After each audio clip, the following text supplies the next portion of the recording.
It's Red Eye Radio. Gary McNamara and Eric Harley talk about everything from politics to social issues and news of the day. Whether you're up late or you're just starting your day, welcome to the show. From the Uniden America Studios, this is Red Eye Radio. Hello and welcome. He is Gary McNamara. I'm Eric Harley. As we begin, just another Thursday. Gary, how are you? Yeah, just another Thursday. Are you kidding me? Uh-huh. You know, we had some major storms moving in, so I woke up early and I woke up and looked at the radar and went, uh-oh, it's coming my way. Mm-hmm. Yeah, what I mean by just another Thursday is it's just as crazy as ever. Well, that's what I'm getting to. Yeah, that's what I'm getting to. Yeah. Well, the way you said it, it was like it's not just another Thursday, but yeah. Okay, go ahead. Yeah, and so when I so I woke up, looked at the radar, and went, I got to get in early. So I was in here an hour and a half earlier than I normally am. Yeah, before the power even comes on in the building. Exactly, and so I saw the headline: Biden administration demands we build a wall. What the?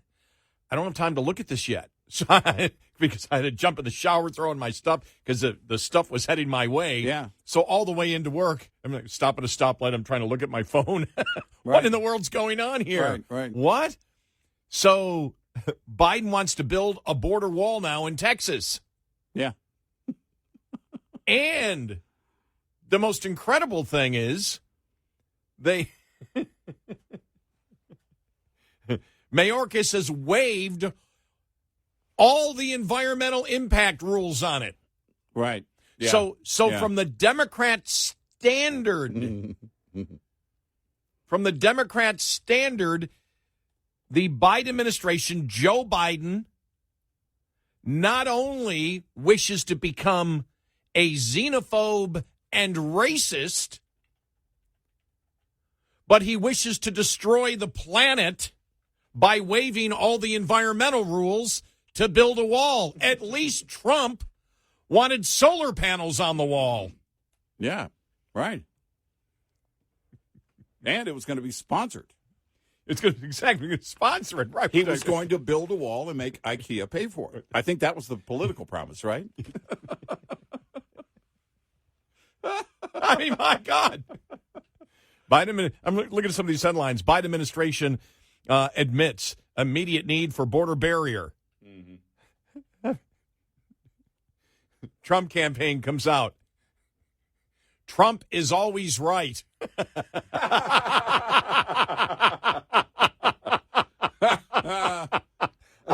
You can't. I just wonder what the reaction of Democrats are to this. I have to think that in New York City, they're probably applauding. However, the mayor's not there. He's in Mexico. He can't get back across because now there's a wall. By the way, I've been thinking more about that Mayor Adams in Mexico. I think because he's trying to, the word is, the word from insiders, sources familiar with his travel to Mexico and Central America, say he's there to convince people not to come. I think the first thing he says is, listen, Frank Sinatra was a big fat liar.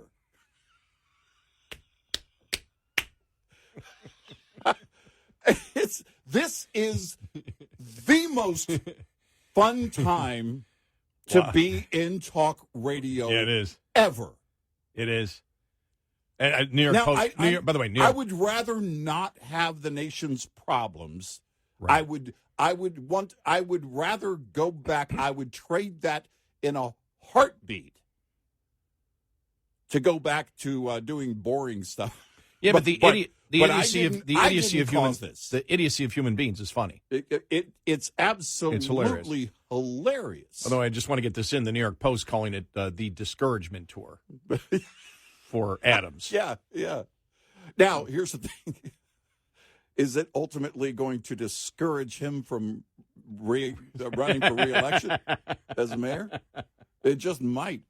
Did you see, what did they say? There an average of 600 new migrants arriving every day in New York City.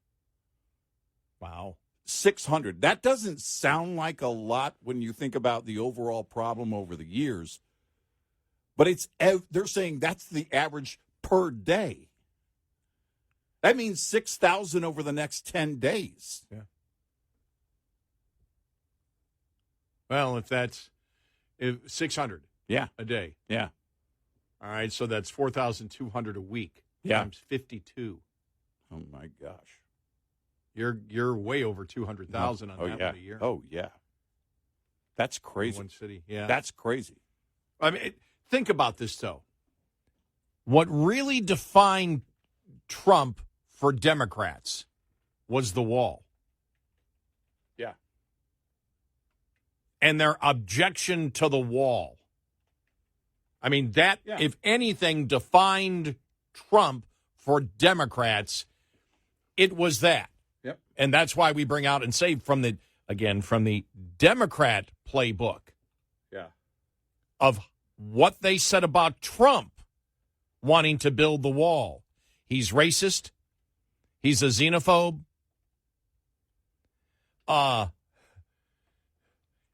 Here you have the Biden administration now that up to, and I don't know exactly what time this came out yesterday, last night. It had to be between late afternoon and last night because I didn't see it when I went to sleep. I woke up, and when I woke up, probably I woke up at 8:30. Yeah. And when I saw it, I went, "Whoa, no, is this a Babylon Bee? This can't be right." And then when I got to work and read all the different stories on it, that not only do they want it built ASAP because there's this unbelievable, incredible problem that 5 seconds before the border was secure, and it went from being secure to we've got to get a border wall in Texas right now, and we have to waive all the environmental rules immediately. So we're going to destroy the planet in our quest to be xenophobic and racist. In the words of Greta, how dare you? So listen to this. All right. Listen to I'm ready. this. Listen to this. Armando Garcia, ABC News. Here's the headline. NYC dealing with new migrant surge as the number of buses nearly triples in recent days. Listen to this first sentence in the article. Again, this is ABC News. New York City is seeing signs of the influx of migrant arrivals that communities along the southern border have grappled with in recent weeks.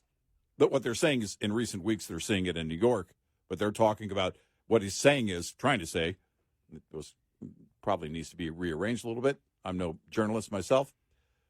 But what he's saying is in recent weeks, New York City is experiencing what cities along the border have been experiencing, and I'll add, for a long, long time. Decades. Think about that. Over 600 per day. Officials said there have been up to 400 migrants arriving in the city each day in recent months, but that number has shot up to over 600 per day. That's just New York City. Wow. But when this headline came out, so at 8:13 is when it came out. So it was brand new. Then, or at least what I saw on Fox when I woke up. Mayorkas cites immediate need to waive regulations and build a border wall in Texas as immigration surges. Mayorkas' announcement comes as migrant numbers in September broke new records. Understand that when they came out with this at whatever it was, around 8 o'clock last night, that at 7:55 they were promoting the fact that the border is secure. Yeah. And now Mayorkas citing, quote, this is from the statement, acute and immediate need to waive dozens of federal laws, environmental laws, to build a border wall in South Texas. I mean, I was like, this can't be true. They can't make this reversal, can they? Well, that's, look at the AP headline on this.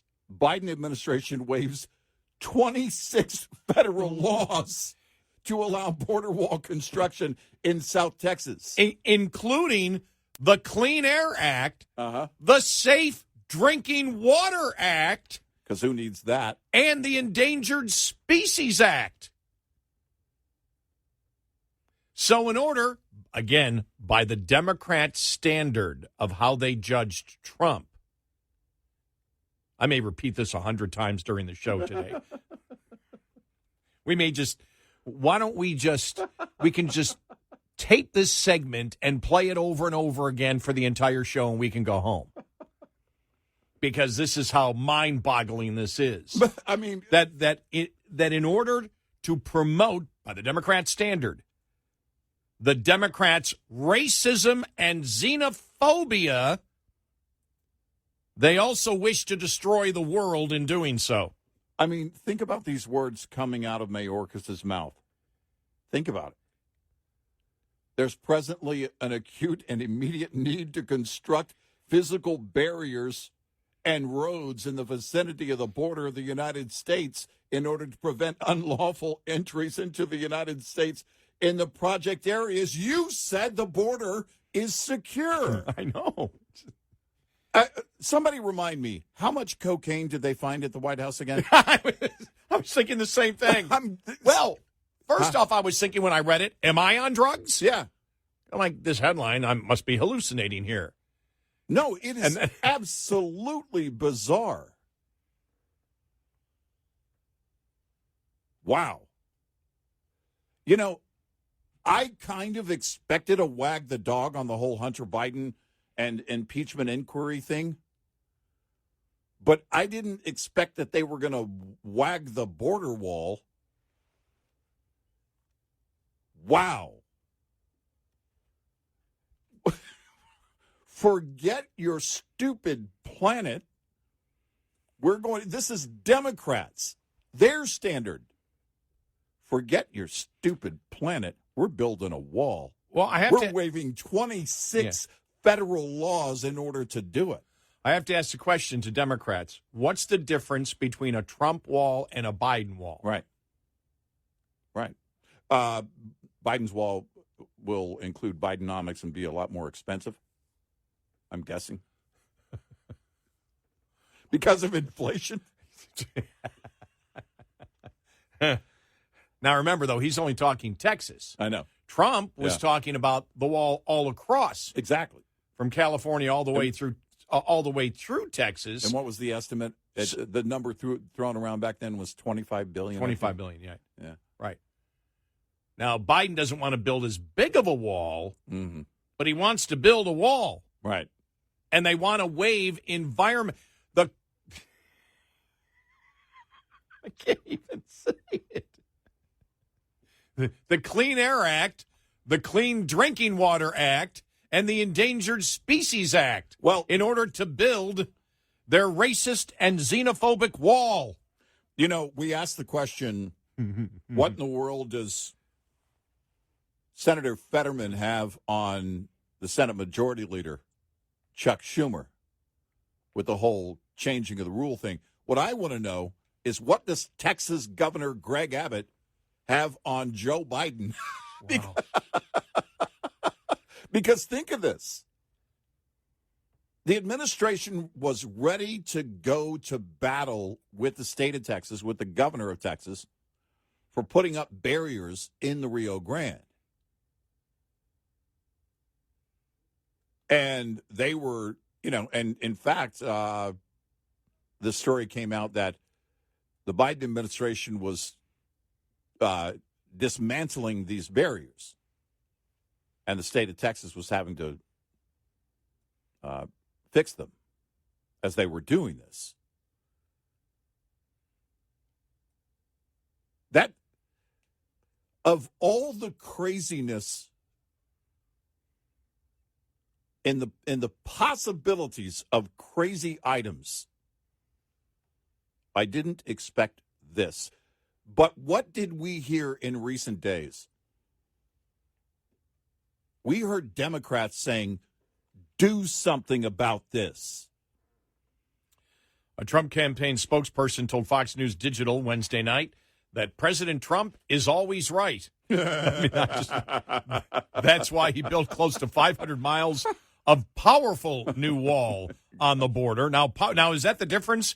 Was Trump's wall powerful and Biden's is meek and weak? Oh, of course. Yeah. Well, it's powerful in two ways. It makes a bigger political statement, and also it's powered by the sun. Well, that's true. But think about it. I mean, there was nothing. There was nothing that defined the anger of Trump when you think about it more than the border wall to Democrats. Mm-hmm. Yeah, right. I can't think of anything that even rose, to the level when it comes to an issue but the wall. Yeah, right.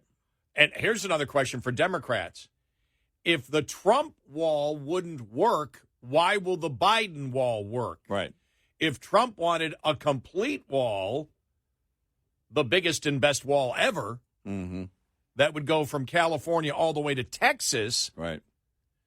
And Biden is building a smaller wall, then what's the difference?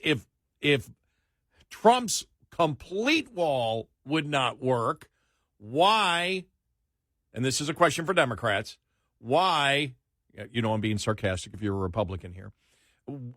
Yeah. Why will Biden's wall be effective when the media and everyone said the wall would not be effective for Trump? Right. Oh, my gosh, there's so many questions. I wonder if Pete Ducey is up salivating right now. Yeah, probably. He's written 4 million questions in the last couple of hours. Will Biden's Corvette be able to cross the border wall? Wow. He did something on that yesterday. I forgot what the question was, Ducey, that he had. But, yeah, this is just, you think about it, it's just what a bizarro world we live in. I wonder what the response of Democrats will be. I bet you it's silence.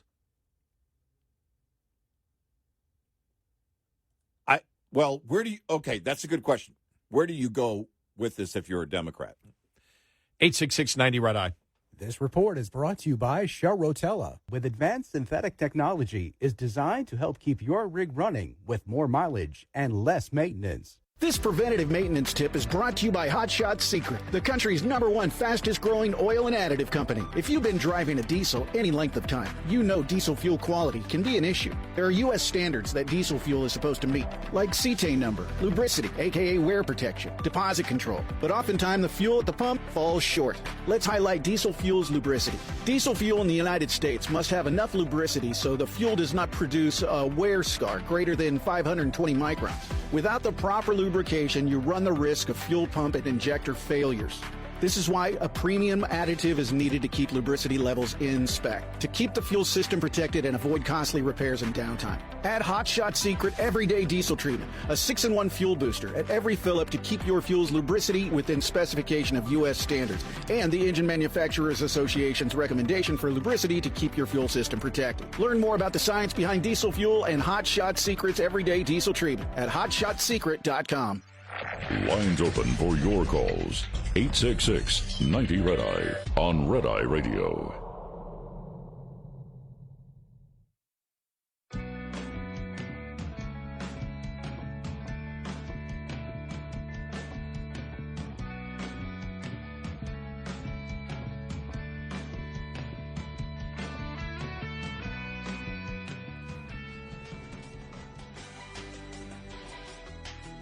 It's Red Eye Radio. We got some great audio coming up next.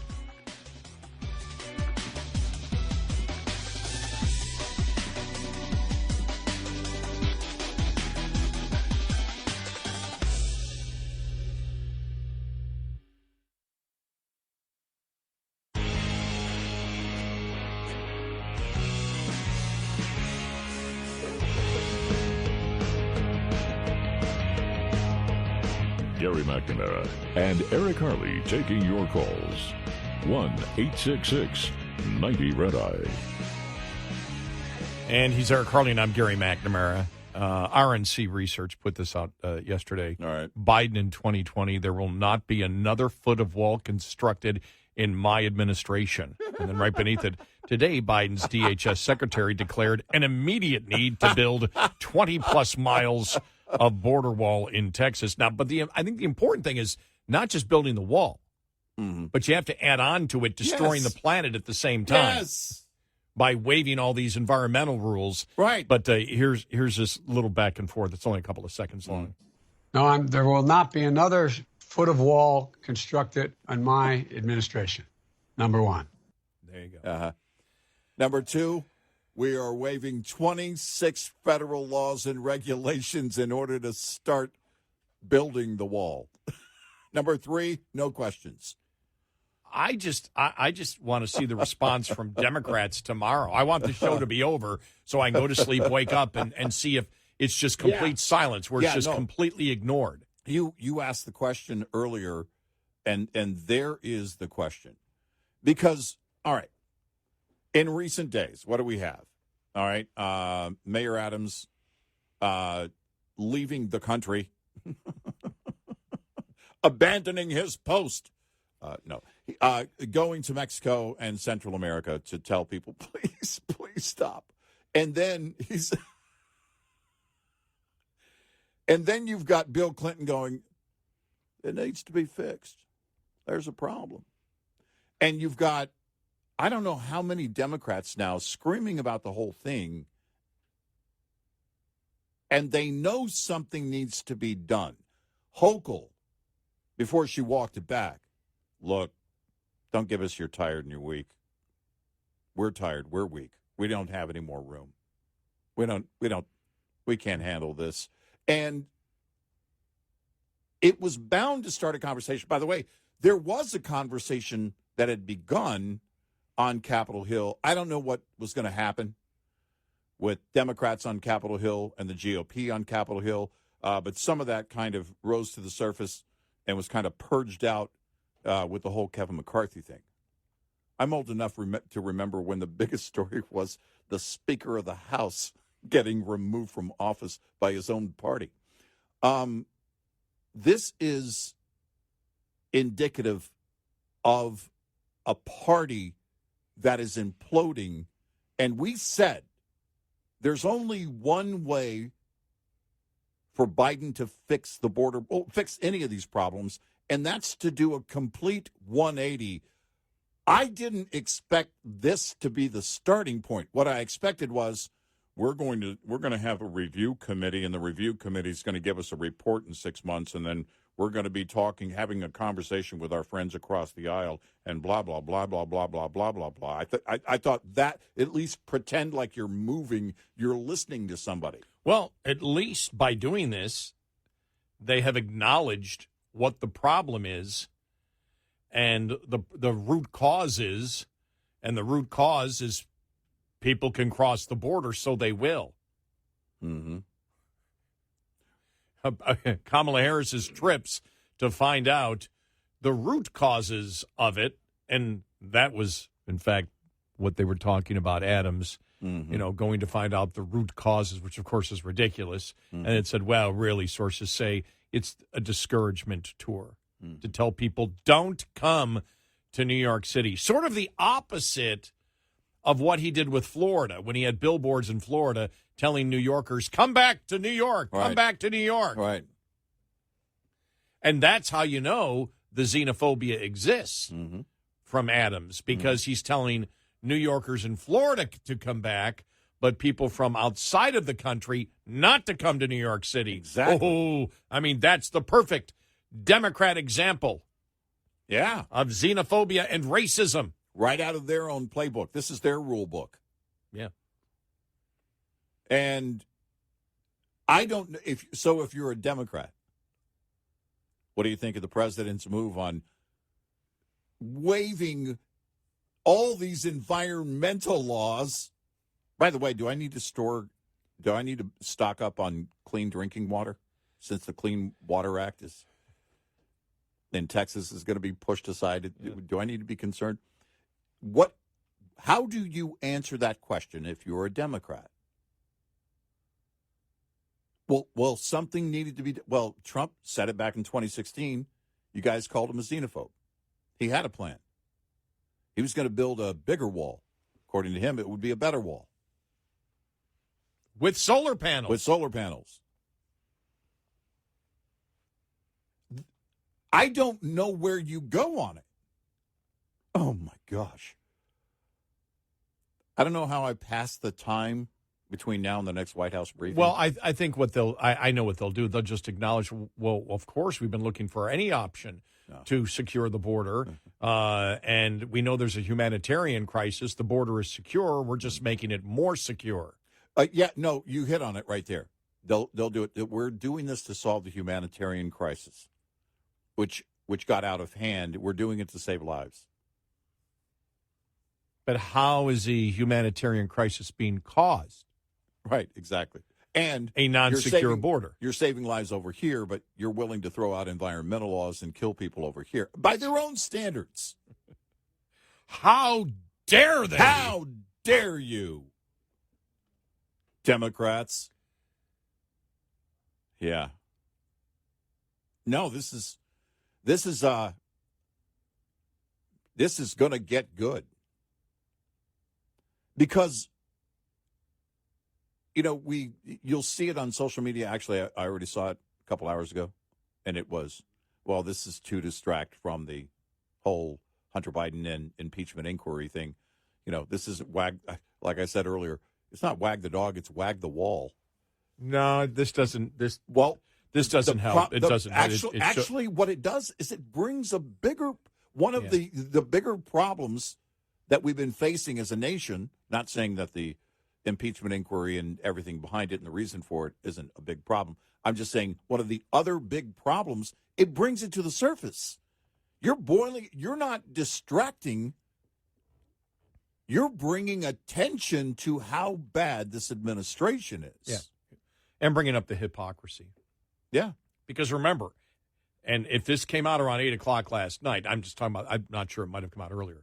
That's when I saw the story at 8:13 from Fox is when it first came out. But if it came out at 8 o'clock, at 7:59:50, the official position of the administration was the border is secure. Yeah. And 1 minute later, because it came out. When you read the headlines, it's panic. It's acute and immediate. We must waive the Clean Water Act, the Clean Air Act, the Endangered Species Act, in order to, and I wonder if the other thing would be, and we're calling it a state of emergency, so we don't need to go through the normal eminent domain process. Right. By the way, Mayorkas, his statement, there is presently an acute and immediate need to construct physical barriers. No. Chronic. This has been going on for a long. This isn't just happening, and that's, by the way, that gives you an indication of part of his angle.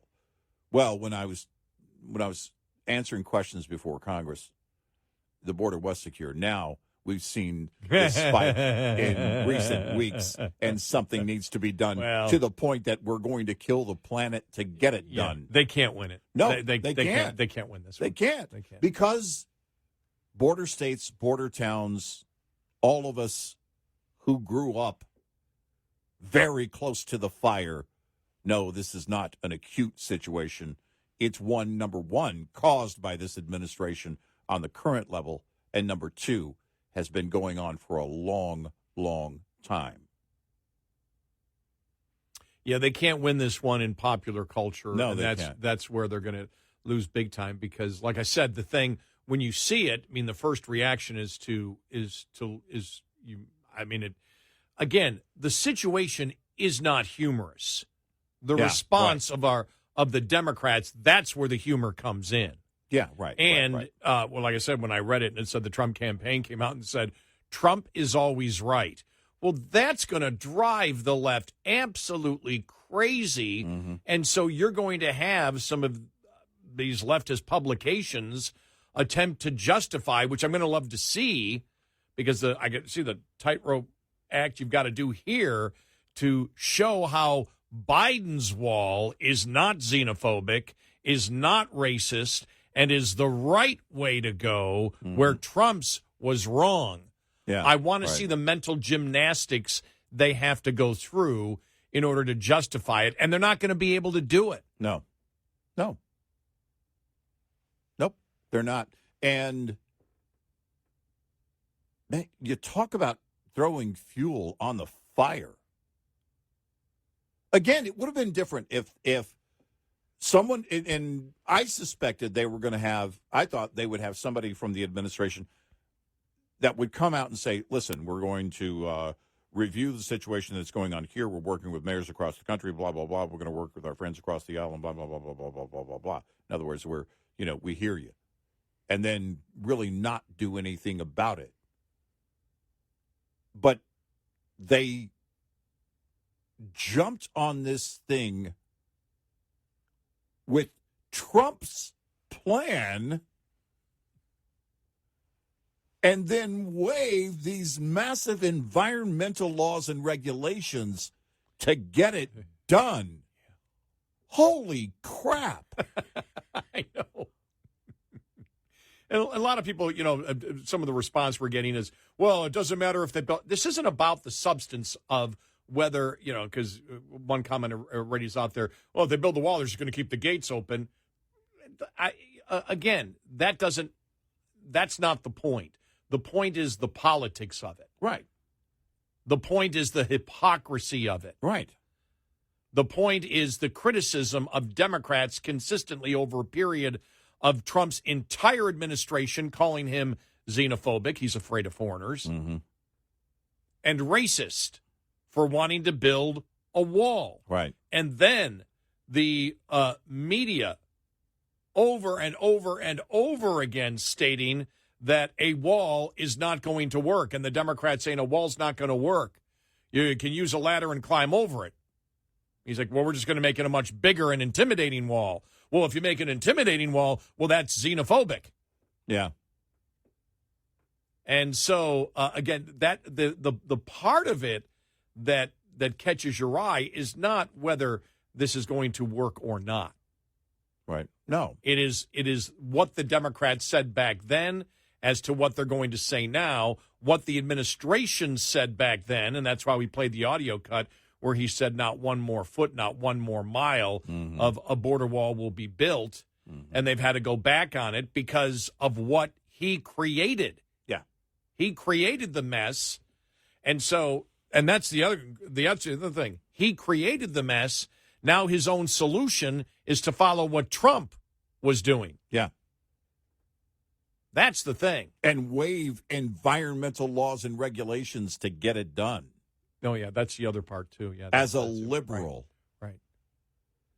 Don't you dare drill for oil.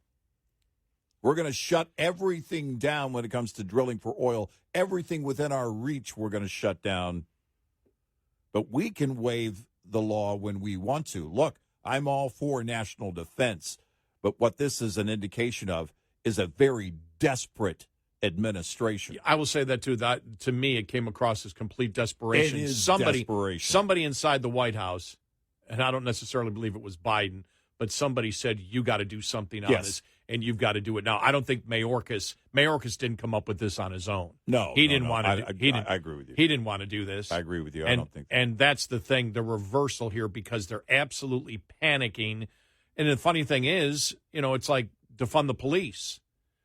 No cash bail. Everything's been a disaster. There was only one conclusion for those things. You got it. And the same thing here. Yep. If you open the borders, it's going to be chaos. Yep.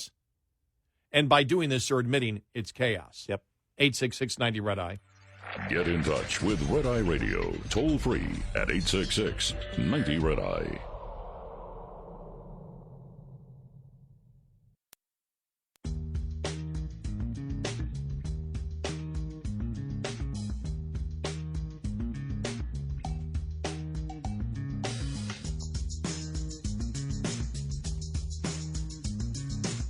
It's Red Eye Radio. He is Eric Harley, and I'm Gary McNamara. Coming up following the top of the hour, the fallout from Speaker McCarthy being gone. Really interesting being on social media yesterday, wasn't it? Yes. See David Limbaugh Rush Limbaugh's brother. Yeah. Going, stop it. Yeah. He's talking about the narcissist out there, and he's like, he goes, the whole rhino thing being used against, for example, he goes, for himself, Jim Jordan, anybody who didn't vote to remove McCarthy is now viewed as a rhino. Right. Yeah. And he's like, he goes, to call me, Rush's brother, Right. Me, Jim Jordan, the Heritage Foundation, I guess National Review got called establishment yesterday, and everything else. To sit there and do that, goes, it's just become the racism that Democrats use. We'll get to that coming up. Top of the Hour News is brought to you by House Products. Visit houseproducts.com. This is Red Eye Radio on Westwood One.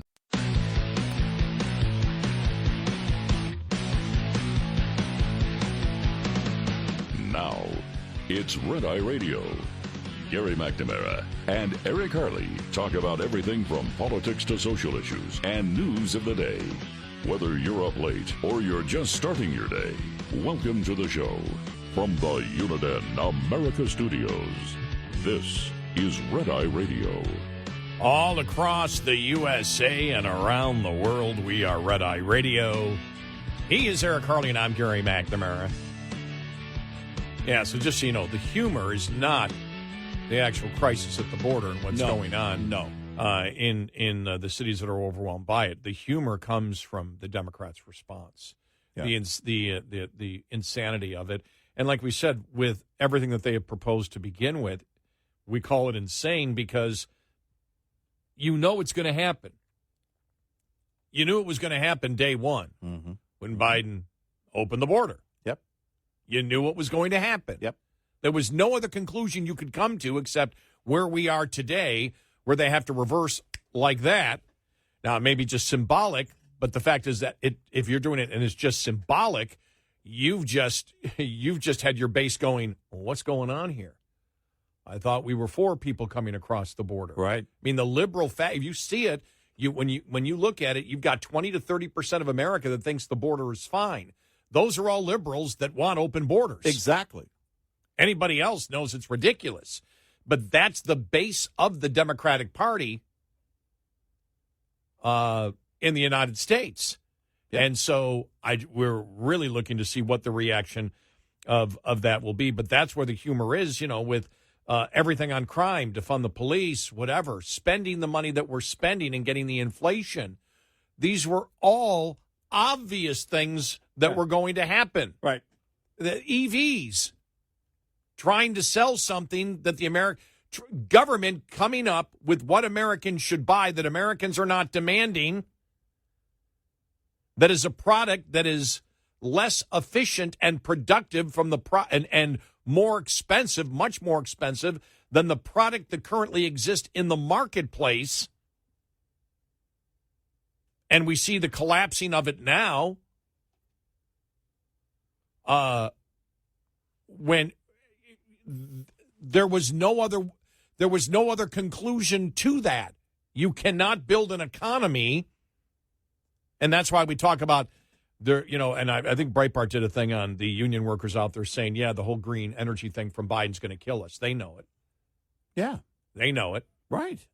They know it's going to kill their jobs. Right. But the administration doesn't care. They know it. You cannot build something. There's only one conclusion to that. Only idiots believe that you can change economics. Now, you can make an economy better or destroy an economy. You can't change the concept of economics, which is how people respond to incentive and or disincentive. Right. It's that simple. That's what economics is, how they respond. A central government, the central planners, to use the old communist description, who say this is how society should run, and we're going to run it this way, always fail. Always fail. History has shown they always fail. There's a reason for it. When we look back and say, well, what they're doing is wrong, it's not that I don't like Biden because he's Biden, and therefore I don't like the Democrats because they're just Democrats. I don't like them because they're wrong on the issues. Yep. I mean, I might even like them in a social setting. I don't like where they stand on the issues, and where they stand on the issues is absolutely insane. And any idiot, the idiots overnight could figure out what was going to happen. Yep. With defund the police, right, with open borders, with the grid, where the grid is going. Oh, we can run. Yep. Let's talk to the idiots out there, the idiot citizens of the United States, and tell them we can have clean energy and we can run the entire grid on solar and wind. Oh, yep. I'm a Democrat. That sounds good to me. Oh, yeah. Let me follow you in that direction, whatever you say. I mean, that's what we're dealing with. No, it absolutely is. By the way, the X page, and I don't mean former page, the page on X, formerly known as Twitter, for Homeland Security, wheels. This is last evening, 8 p.m. Central. Wheels down. Secretary Mayorkas arrives in Mexico City to join the third Mexico high-level security dialogue to discuss our shared security interests, including efforts to better protect our citizens, to combat criminal organizations, and bring criminals to justice. I thought the border was secure. And the person who told me that is Mayorkas himself. Yeah. This is, and I've got to know. Somebody's got to find out, man. There's got to be a leak somewhere of who made this call. This isn't Biden. I know. Somebody's telling Biden. I know. And then it got to Mayorkas, get this done and make it happen. And think about the way that it came out. This is not during the day. This wasn't a press conference where they step up to a podium. They threw this out there in the evening. And they didn't, normally something like this, you would see the president or Mayorkas or somebody step up to a podium and make this announcement. They didn't do that. All of this reeks of desperation. They threw this out there, and I'd like to know who made the phone call, or was it one person that made the phone call to the White House saying, or somebody inside the White House, somebody else? Who would that be? Is it all the mayors? Is it Governor Hochul? Is it Bill Clinton? Is it all of the above? Because someone, and I believe, from what it looks like, it was in the last couple of days. We need to do something now. You've got to get something done drastic. now. Again, they didn't come out with a prepared statement at a podium in front of the media at 9 a.m. That's not how this went down. They lobbed this huge fireball into the sky after business hours. And I'm dying to know how this all came to be. And what makes this so humorous, we have this audio cut here to play, is this right here. Here we go. It is my testimony that the border is secure. The president have worked very, very hard to implement a strategy when it comes to the border that is humane, safe, and has orderly enforcement. Things are going at the border, sir. Much better than you all expected. We have a secure border in that is a priority for any nation, including ours and our administration. We have responded with a model approach that has proven to work. We have taken unprecedented action over the past year and a half to secure our border. And we have a process in place to manage migrants at the border. We're working to make sure it's safe and orderly and humane. The border is closed. We agree that the border is secure. We're executing a comprehensive strategy to secure our borders. One of our highest priorities is to ensure that we have a secure border, and that is what we are doing. We are stopping the flow at the border. The border is secure. I mean, it's just makes you wonder if that EAS test that went out yesterday afternoon was just a test. But how did this happen? because they know they're going to take incoming fire on this big time. Well, typically, I mean, in the how it works in the political game is exactly what we had seen leading up to this. Hochul, before she walked it back, look, we can't do this anymore. Mayor Adams screaming, going to a judge, begging the White House for help, for anything. You said they went to a judge to temporarily suspend, what do they call it when they, the housing thing, where if you come to the city, they will take care of you. They want to, I forgot what you call it. Right. Well, it's no surprise because you can't sustain this at a rate of now 600 per day arriving in New York City alone. Yeah. Just incredible. No, this is because, again, I expected a slow roll, an acknowledgement. Yes, we're talking to both sides. We're going to blah, blah, blah. We're going to address everyone's concerns and not actually getting down to anything. But they start the whole thing by saying we're building a wall and we're going to waive environmental laws to get it done. I'm dying to know how this happened. This is panic. This is absolute desperation. That's what this is. It's a problem that needs to be addressed. Everybody wants a strong border except for that portion of liberal Democrats that says, no, open border, nothing's wrong, everything's fine. That's the base of the Democratic Party. The majority of Americans want this border fixed. What's AOC going to say tomorrow? Probably going to cry near a fence or a wall. Or a cage. Just amazing. 866-90 Red Eye. Brought to you by FPPF, Fuel Power Max. Surviving and thriving as an owner-operator has just as much to do with managing costs as it does with generating revenue. Understanding basic principles of operating costs can save you thousands of dollars a year.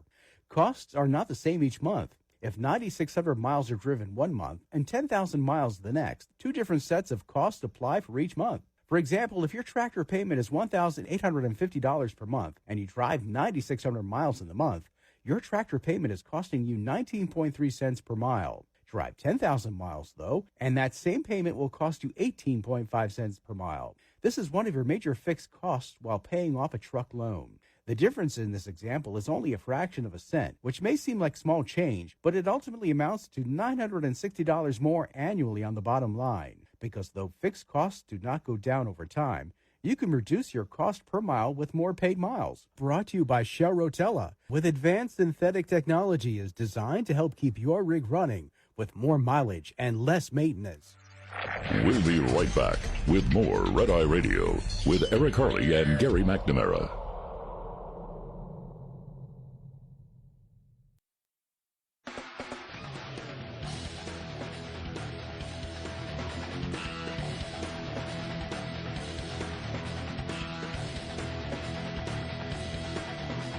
It's Red Eye Radio. He's Eric Harley, and I'm Gary McNamara. It is New York City's right to shelter law that I couldn't think of. And Mayor Adams asked the court for clearance to lift New York City's right to shelter. Well, that's a New York City law. So is the sanctuary city law. Right. Why don't you just, if I'm the judge, this is easy for me. You want me to suspend a law? Doesn't your city council meet this week? Why can't they do it? And if they don't wish to do it, then you need to live with the consequences. It is a republic form of government where your elected representatives are the ones that make the decisions. If the elected representatives wish to keep it a right to shelter and a sanctuary city geographical area, well, then you need to live with the costs and the consequences of it. Yep. Why are you asking a judge? Doesn't that, I thought Democrats were about democracy. You're going to a judge to ask a judge to suspend a law that was democratically put in that could be repealed next week, right, or whenever? Why isn't he calling for an emergency session of the city council to repeal these laws? Right. Why is he going to a judge? This is the desperation on all fronts here is over the top, and I wonder where it goes in the coming days. I may have to watch MSNBC tomorrow. Now let's not get silly. Okay. All right, CNN. We'll just have Kevin Tober do it over at Newsbusters. Okay, yeah, Newsbusters. We should just. Could you guys watch this and email us? Hey guys, let us know what they're saying, would you? Which they do. I don't, because July, the Biden administration was suing Governor Abbott of Texas over the Rio Grande barrier. Wow. That was so July of 2023. I honestly, I am just frothing at the ears that there is such a thing. Well, so far I'm right. To learn, to hear how this all went down. This happened over the last couple of days. Right. So far I'm right. What? Nothing on the story on the front page of CNN. Nothing.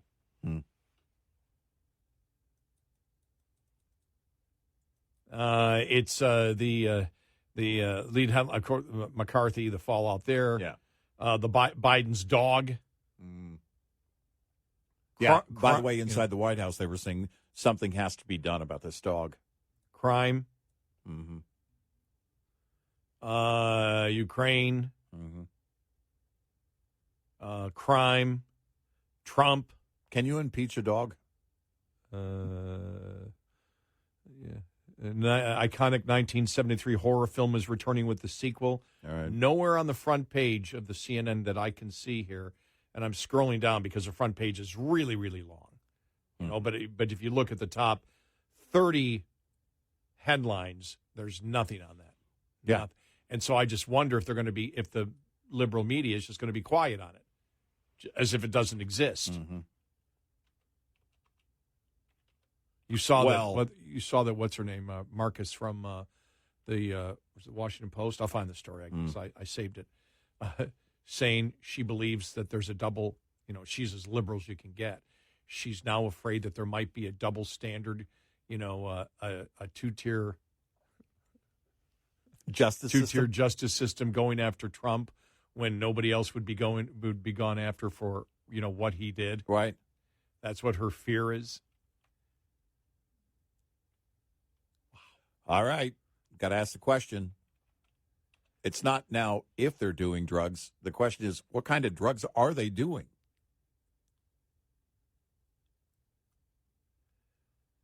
I'm still looking here. I don't see it anywhere on MSNBC on the front page about Mayorkas. Maybe they're all crying. I know. I mean, it's amazing, though, isn't it? Yeah. Because that was the first thought I had. Is the media going to cover this at all, or just pretend that it doesn't exist? Because the last thing they want to do is tell their liberal audience that believes in open borders that, because think about it, Biden is doing what Trump did. Well, and from the liberal standpoint, you would start with waiving environmental laws and regulations. Yes. Yeah.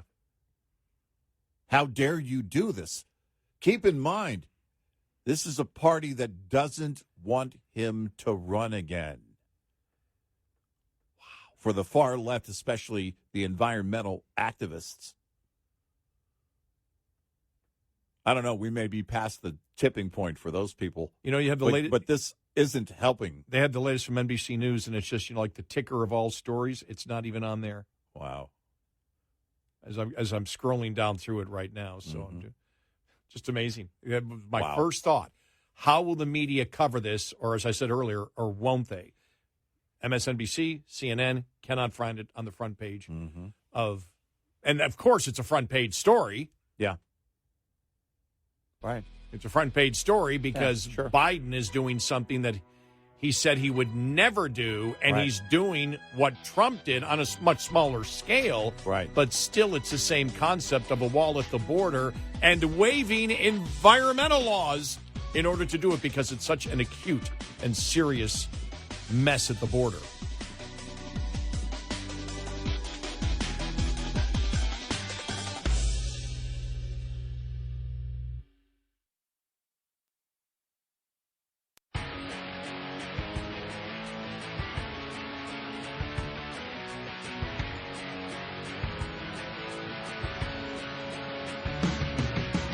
You're listening to Red Eye Radio from the Uniden America Studios. And he is Eric Hurley, and I'm Gary McNamara. Good morning. Thank you so much for being here. I just want to very quickly, as we get here, just go to Twitter to read something. Excuse me. X.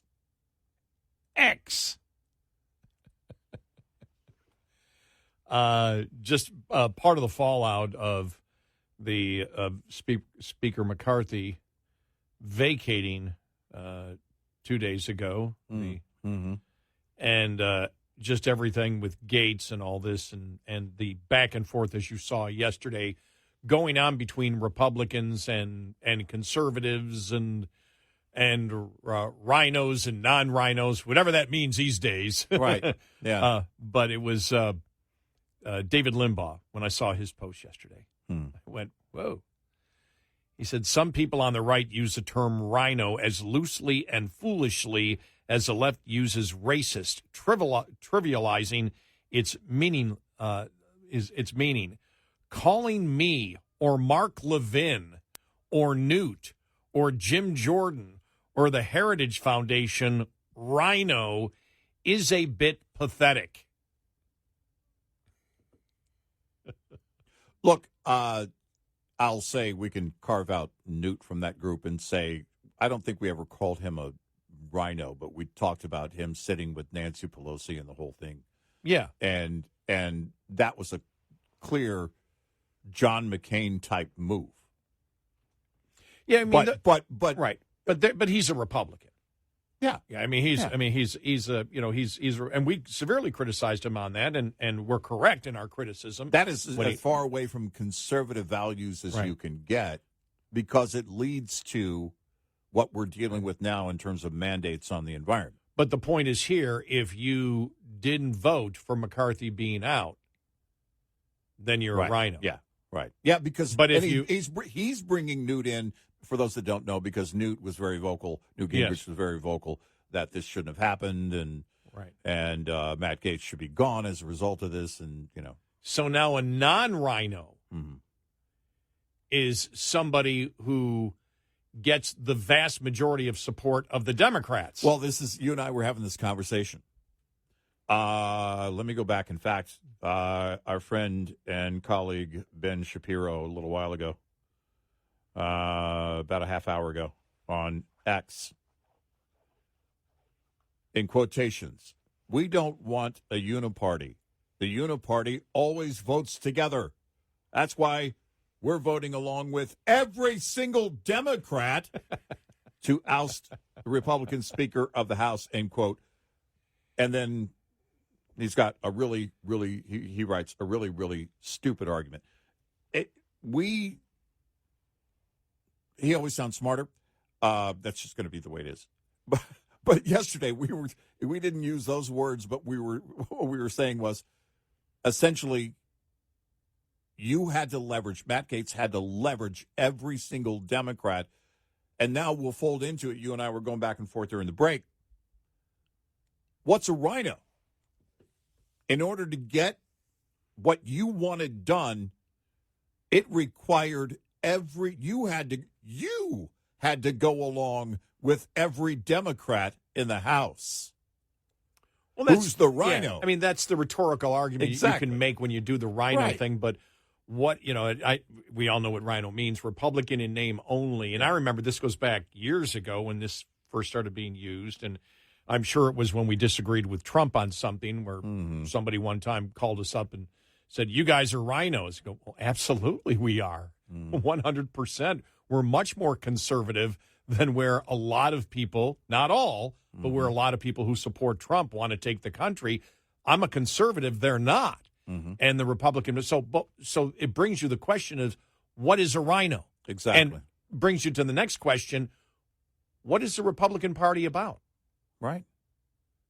If you're Republican in name only, then what does the Republican Party stand for? These questions, because we go years with people throwing out these terms, and it's like, well, what's the term about? What is it about? Well, now it's gotten to the point where if you say no, I believe it's wrong when we can win in 2024 to blow up the Republican Party and blow up the Congress and put it in chaos when this should be the easiest win we should get. And the reality is you've got to win in order to move, the conservative movement in the direction that you wish it to go, or the Republican movement, whatever you wish to do. And I'm sure, as we've said before, the word conservative means something different to many people. I was about to say, when it's brought up in conversation now, we have to stop and qualify it. Well, how do you define a conservative? Because it's changed. It has evolved. Right. Much populist thought today is viewed as conservative, and it's not. Right. And so when the definitions, and look, this is something we know about the left. When the definitions change, it helps create the chaos that you see. Sure. But what is a Republican? Right. Because our colleague, and he works for our company, just so you know, and a friend of the show, and we're a friend of his show, Mark Levin. I mean, he's just getting blasted as being a rhino and not a conservative, and it's just like, Mark and I probably have disagreed a couple of times. He's as conservative as you can get. Right. We might have disagreed on I can't even remember what we might have disagreed on, but I'm putting that out just, to say I don't agree with everybody all the time. You just touched on something. If it's one thing, then all of a sudden it's rhino. I mean, it could be a small thing. I don't consider the Speaker of the House thing a small thing, but it can be a small thing, and then, well, you're not a conservative. Says who? This is what it's come down to. Well, it has been, and which, by the way, is another type of virtue signaling. Yeah, we said that yesterday. I just lost. Oh no, I know what I wanted to say. I was amazed yesterday because we had talked about the fact of, what Gates did, and we talked about the fact of when Trump was running, there were 8 demographics. This was after the election, I believe.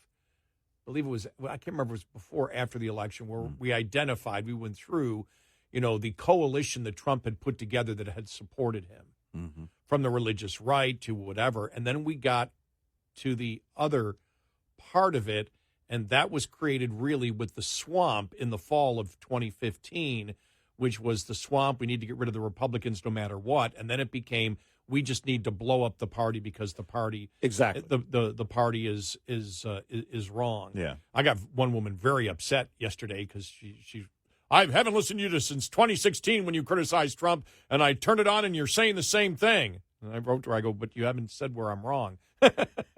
Right, and she did. Yeah. It was and as we have said, because that was the swamp, because Paul Ryan would not agree to renegotiate with John Boehner. And then I mentioned that 6 months later, Trump was talking about the fact that we need to borrow trillions of dollars because interest rates are low. And that we should consider just paying 50 cents on a dollar on the debt that we owe and at the same time borrow more, which is, economics-wise, that's insanity. Yep. You can't do it to begin with. Right. But we brought it up, and she's just furious. But it was the point that many people followed, that if you didn't agree with than the populist part of Trump that you were a rhino. Yeah, right. And now it's if you don't agree with Matt Gaetz, and all of a sudden, what I'm wondering is, we've talked about political idolatry and how it's moved into the Republican Party. Mm-hmm. And conservatives don't practice political idolatry. Right. They're free market people. They're very much about autonomy and individual rights. Mm-hmm. But we, for the most part, we are loyal to the ideology of conservatism. Mm-hmm. That's what we're loyal to. Not because we know people come and go. We're all going to die. So, and the original, the originalist founding fathers and what they put together has lasted over 240 years. Right. But everybody's dead from that point on, and most people are dead, for what, 3/4 of the history of the country. Mm-hmm. So it's the ideology that remains. Mm-hmm. And so I was wondering yesterday, because there seemed to be, if you didn't agree with Gaetz, that Gaetz has now become the new person of political idolatry. Yeah. And then the whole thing, and it's not going to happen. Trump for Speaker of the House. Mm-hmm. Yeah, with everything going on, he's going to be Speaker of the House. Yeah. No. With everything that's fair or not, with everything that's going on, is that the right way for the party to go? No, and he's never going to get the votes. He's never going to get a Democrat to vote for him. They have to change a rule about being indicted on a felony. It has to do with a felony that has a sentence of more than 2 years or something like that. And they would have to change that rule to begin with. It's just ludicrous that we have to get into the weeds on it. Right. It's not going to happen. But it's not going to happen. But it was amazing, the people that represent the Republican Party that were saying that we'd love Trump to be there because it'd be pure chaos. Right. And they're like, we need more chaos.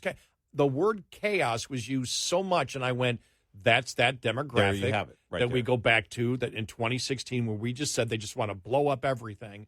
And that takes us to the article that Dan McLaughlin wrote in National Review, The Permanent Anti-Establishment Racket. There is no more comfortable racket in today's conservative movement than being permanently anti-establishment. Building things and running things is hard work.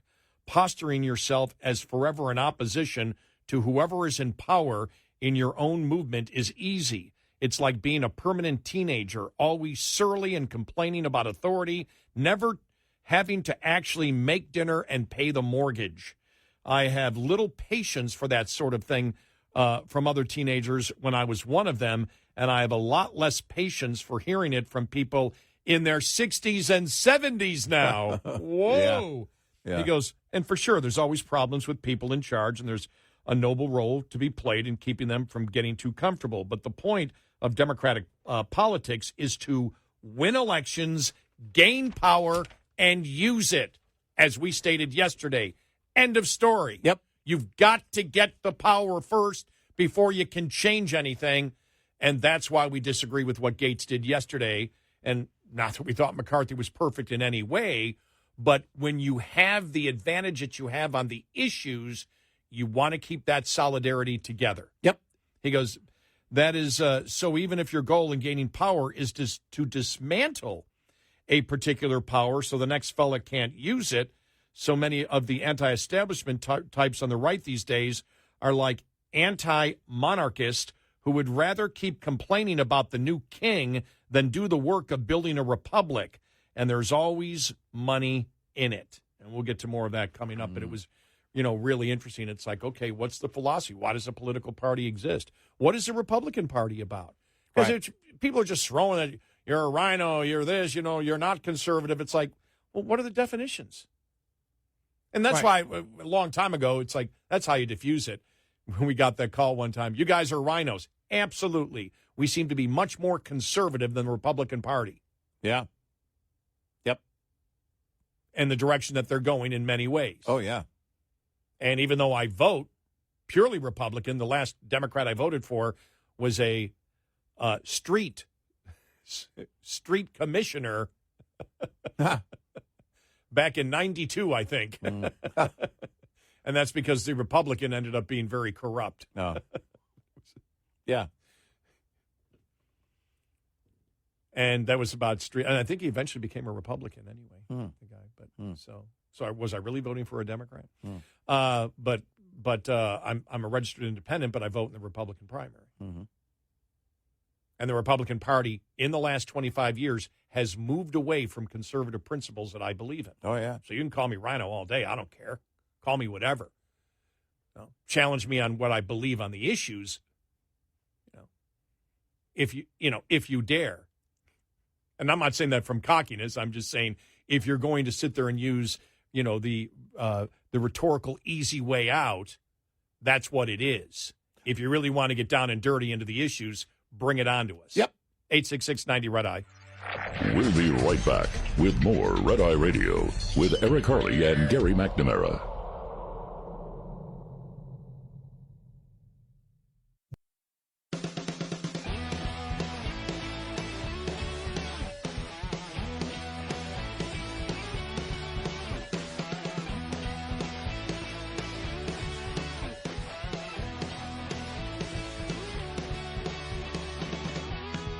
It's Red Eye Radio. He's Eric Harley, and I'm Gary McNamara. Coming up, support for a third U.S. political party is at 63%. Who wants a third political party the most? Republicans do.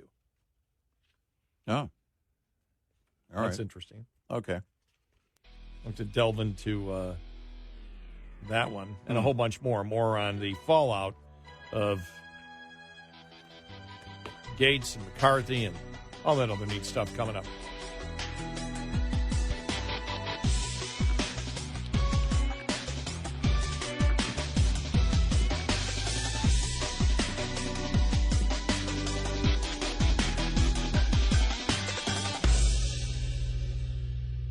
This is Red Eye Radio on Westwood One.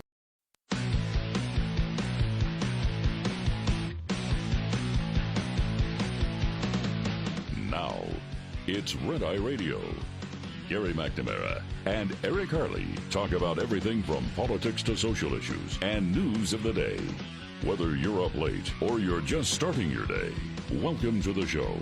From the Uniden America Studios, this is Red Eye Radio.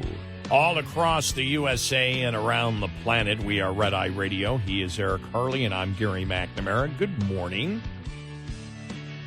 Thank you for being here. Insanity Thursday. It is crazy. Is what it is. I just want to go over the couple of paragraphs that we read before, and then just add to it from Dan McLaughlin on the whole fallout of what happened a couple of days ago, to Kevin McCarthy and the whole Matt Gaetz thing. Dan McLaughlin wrote an article, "The Permanent Anti-Establishment Racket." And this is sort of following the David Limbaugh tweet saying, what in the world's going on? Who are these Republicans that are saying that he, David Limbaugh, Rush Limbaugh's brother, David Limbaugh, Mark Levin, Jim Jordan are rhinos? Like, where's that coming from? And we went through the entire thing saying, well, what's a Republican to begin with these days? What does a Republican stand for? What's a conservative stand for? What is a Republican? Years ago, and when the rhino thing became popular and we disagreed with probably a non-conservative proposal being put out there. I don't know if it was Trump or Gingrich or whoever it was. Gingrich, we always go back to the sitting on the bench with Nancy Pelosi, or it could have been the Tom DeLay, or it could have been a number of things. I don't remember precisely what it was about when someone called us a rhino, and we said, absolutely, the Republican Party is moving in the direction that we don't like. Yeah. And I'm an independent. I vote in the Republican primary. I said the last time I voted for a Democrat was 92 or 93, and that was a street supervisor locally. But, what is a Republican? What does it stand for? I mean, if you automatically are no longer a Republican because you said Kevin McCarthy should stay, back that up. But as he writes here, there's no more comfortable racket in today's conservative movement than being permanently anti-establishment. Building things and running things is hard work. Posturing yourself as forever in opposition to whoever is in power in your own movement is easy. It's like being a permanent teenager, always surly and complaining about authority, never having to actually make dinner and pay the mortgage. I had little patience for that sort of thing from other teenagers when I was one of them. And I have a lot less patience for hearing it from people in their 60s and 70s now. Oh, sure, there are always problems with people in charge, and there's a noble role to be played in keeping them from getting too comfortable. But the point of democratic politics is, and I think this is the most important thing that he writes in here, but the point of democratic politics is to win elections, gain power, and use it. That is, so even if your goal in gaining power is to dismantle a particular power so the next fella can't use it. So many of the anti-establishment types on the right these days are like anti-monarchists who would rather keep complaining about the new king than do the work of building a republic. There's always money in it. That's the trouble with firing Kevin McCarthy. McCarthy got things done. Some good, some bad, some left unfinished. And we can argue about that. I would agree that McCarthy was, even if half-heartedly, steering the caucus in the direction of complying with many, though not all, of the procedural demands made by fiscal conservatives such as Chip Roy for fixing the budgeting process. That explains the difference between Chip Roy and Gates. In January, Roy sided with Gates in holding out for concessions, but he broke with him on this vote, even while continuing to be publicly dissatisfied with some of McCarthy's strategic choices. That's because Roy is trying to work within coalition politics to obtain concrete objectives, the very things Gates is not doing. We mentioned that yesterday. Yep. But just setting the entire whole GOP conference back to square one and giving the Democrats an escape hatch from a month of terrible publicity about the Bidens, the economy, the border, Bob Menendez, Jamal Bowman, and more. To what end? It's all just juvenile fear of having responsibility. That's the real divide in the party these days, far more than ideology. The people who want to use power are happy with the state's party, what the state parties have been doing at the state level in places like Florida, Georgia, Iowa, Texas, and even Virginia. The Matt Gaetz types prefer the status quo in Washington, where failures are repeated endlessly as proof that things are rigged, so send me money to keep fighting it. Sure, there are elements of permanent political and financial establishment that conservatives rightly dislike. But you're never going to get utopia where there's no ruling class. That's the leadership of the parties. Yeah, right. That great delusion that has haunted the left side of the political spectrum since the French Revolution and gave us communism. The founding fathers understood that societies have natural aristocrats, and they forced instead on how to check its power and increase turnover within its ranks and ultimately give it incentives to respond to the people. All of this requires the acquisition of power. Checks and balances don't work if one side's power collapses. You may dislike a Republican House that's not run as you would prefer, but is it better than hobbling one branch of the elected government run by the Republicans with the inevitable result of ceding more power to the Biden White House and Chuck Schumer's Senate? Did you notice what Democrats have not been doing, trying to behead their own party leadership? They may, in fact, be too committed to Joe Biden for their own good, but at least they recognize that party line support for their leadership, once it has been selected, strengthens the power of every faction and interest within the party. Like it or not, political parties need a leadership class. It's a good thing for Republican grassroots to demand that leaders be responsive, and it's a necessary thing on occasion to have some real bloodletting with the elected leadership to send a message, as the Tea Party movement did in a lot of primaries in 2010 and 2012. It's worth burning down the party and starting over only if there is immediately at hand a better vehicle with which to oppose the Democrats and their agenda. Because guess what? While you're play acting a teenage rebellion, they're seizing your house. By the way, was the one thing that hit me there that we had talked about the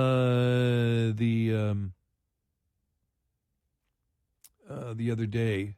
The one was the one was a Chip Roy thing, and talking about why Chip Roy would not be on board, since he's been, right. You've seen him. We've played Chip Roy on the show, right? And the things that he the thing that he wants, but. And that's, and I think as things settle down, it's like, okay, what was the point of it all? Well, because the next speaker, at some point, Matt Gaetz is going to disagree with the next Speaker of the House, and that includes someone he might vote for. He said he would support Steve Scalise. So let's just say it ends up being Scalise, and Matt Gaetz votes for him and supports him being in that role. And then a few months later, Steve Scalise does something Matt Gaetz is opposed to.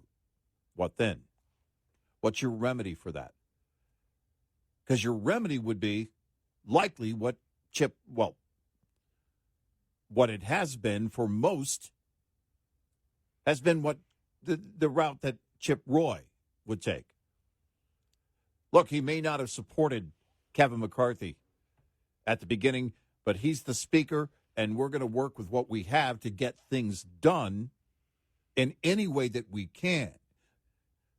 I don't care about Kevin McCarthy. I don't care about Matt Gaetz. It's never been about the people. It's about the ideas. But if you're going to use a method as a remedy, then what are you going to do next when you disagree with the Speaker of the House? Because here's the problem with carrying a bullhorn. The bullhorn you carry tomorrow is going to have to be a lot louder. So you make this unprecedented move by voting with all of the House Democrats to get it done. And it's a massive, massive move. If that elevates you to a status, tell me what keeps you there. How do you follow that show? And that's why I think that's what I want to say. I think it all relates to what David Limbaugh says, that the immediate reaction of the people that support Gaetz is that people like David Limbaugh, Mark Levin, think about it. Who else was in there? Jim Jordan. Yeah. And whoever didn't vote, whoever voted to keep McCarthy in are rhinos and shouldn't be a part of the Republican Party, that in a procedural thing like a speaker thing, issues have nothing to do with it. Yeah. It's not where you stand on the issues and the long-standing support for conservative values that all of those people have had. We'll say the exception of Newt sitting on the bench with Nancy Pelosi. Right. And also unfairly, as we said, being anti-capitalist against, this is where he jumped on the populism bandwagon back with Mitt Romney. Remember that? And it wasn't in defense of Mitt Romney, by the way, to be clear. It was in defense of capitalism and also criticizing Newt Gingrich for doing exactly what the liberals were doing. It was something right out of the liberal playbook. Right. But the thing is, when we criticize, we hit specifics. They're not generic things. Right. I'll never sit there and go, all right, I disagree with you because you're a rhino and you're not conservative. Mm-hmm. I'm going to get specific to the issue. Right. Here's why you're wrong. Point 1, point 2, point 3, point 4. You don't see that from the other side. And they don't even see the fact of that they're mirroring what the left has become. Right. You don't agree with one thing? Get out of here. Well, that's the thing. You're canceled. You're out. And someone compared it, to the left using the race card. This is the rhino card. Yeah. It's getting old. What else you got? Because what does any of it change? Who's working on changing hearts and minds to bring back the voice of conservative Americans. Who's doing that? No, but that's somebody that will get my attention. Well, that's a great point. You know, who inside the Republican Party is really every single day, you know, and we've criticized the leadership, pounding the conservative principles that the Republican Party is based on. Yeah. You don't see it. You don't see it. The ideas. Now, look, part of it's I'm not saying it's not, you know, the grievance. Some of the grievances are legit. I don't have a problem with them issuing grievance. I was actually about to say that a minute ago. I don't have a problem with issuing grievance. I'm not one of those, and you and I, you know, certainly aren't, because we go back when we were criticizing George W. Bush. And I honestly thought there was going to be a mob of angry Republicans at the door when the show ended. But this is, we're not the guys that say, well, we all need to be unified and blah, blah, blah. Look, the party's going to have to work together on a number of things. If you've got a problem with the speaker issuing that problem, saying, here are my concerns and here's what I want to do, and this is what, and you also work within that system that you're a part of as a member of Congress. You knock on doors and say, hey, this is the problem I have. You knock on the first door, the Speaker of the House. This is the problem I have with what you're doing or not doing. And then you go door to door with everyone in your party and you tell them the same thing. This is why we must do this. And that's how you work, which is, you know, pointing out here, Dan McLaughlin pointing out what Chip Roy in Texas, the method that he's basically how he works. Having an issue with each other is not the problem. The method and your remedy for it is. Setting the building on fire because you didn't like the way the furniture was arranged is a punk move.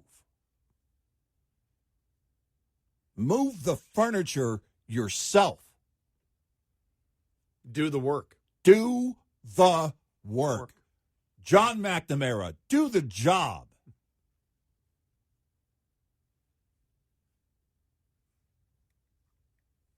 But that's, again, we see. I saw it on social media yesterday where the Republican Party, you know, where it's going, where a certain faction is going. Yeah.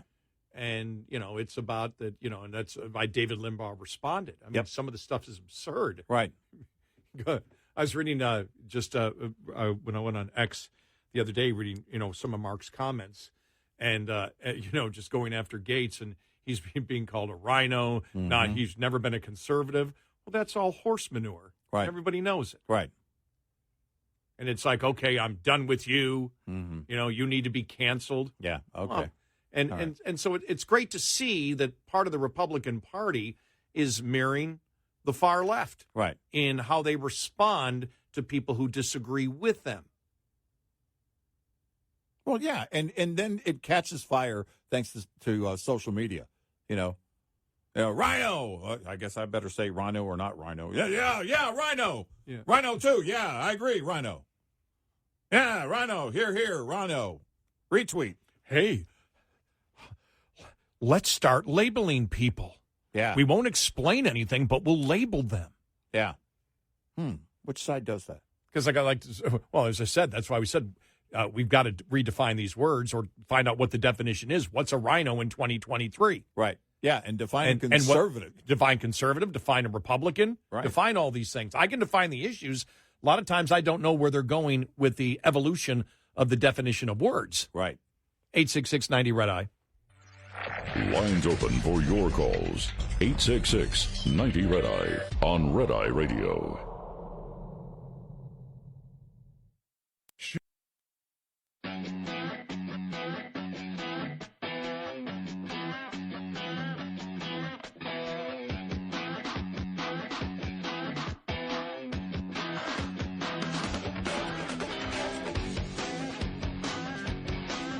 It's Red Eye Radio. Phew. All right. Catch our breath here. You know who runs out of breath a lot? Rhinos. All right. Uh-oh. I may need some surgery to correct myself, some rhinoplasty.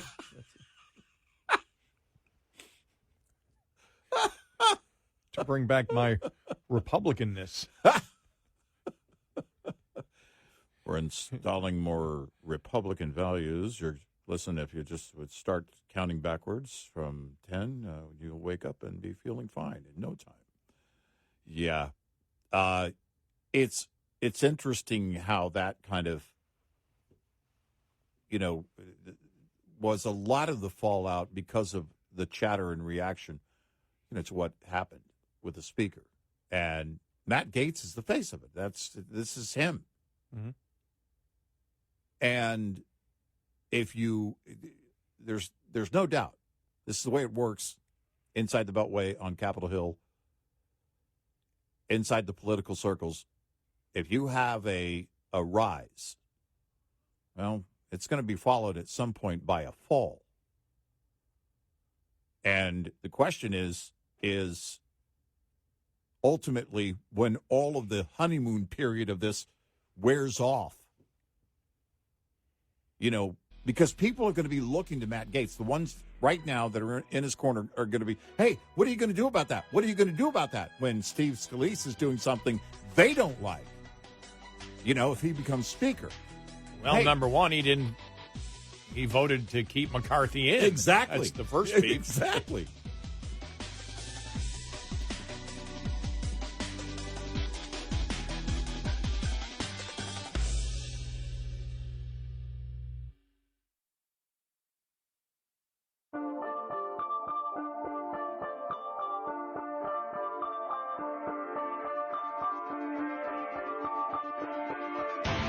Giving you 70% each night. Eric Harley and Gary McNamara on Red Eye Radio.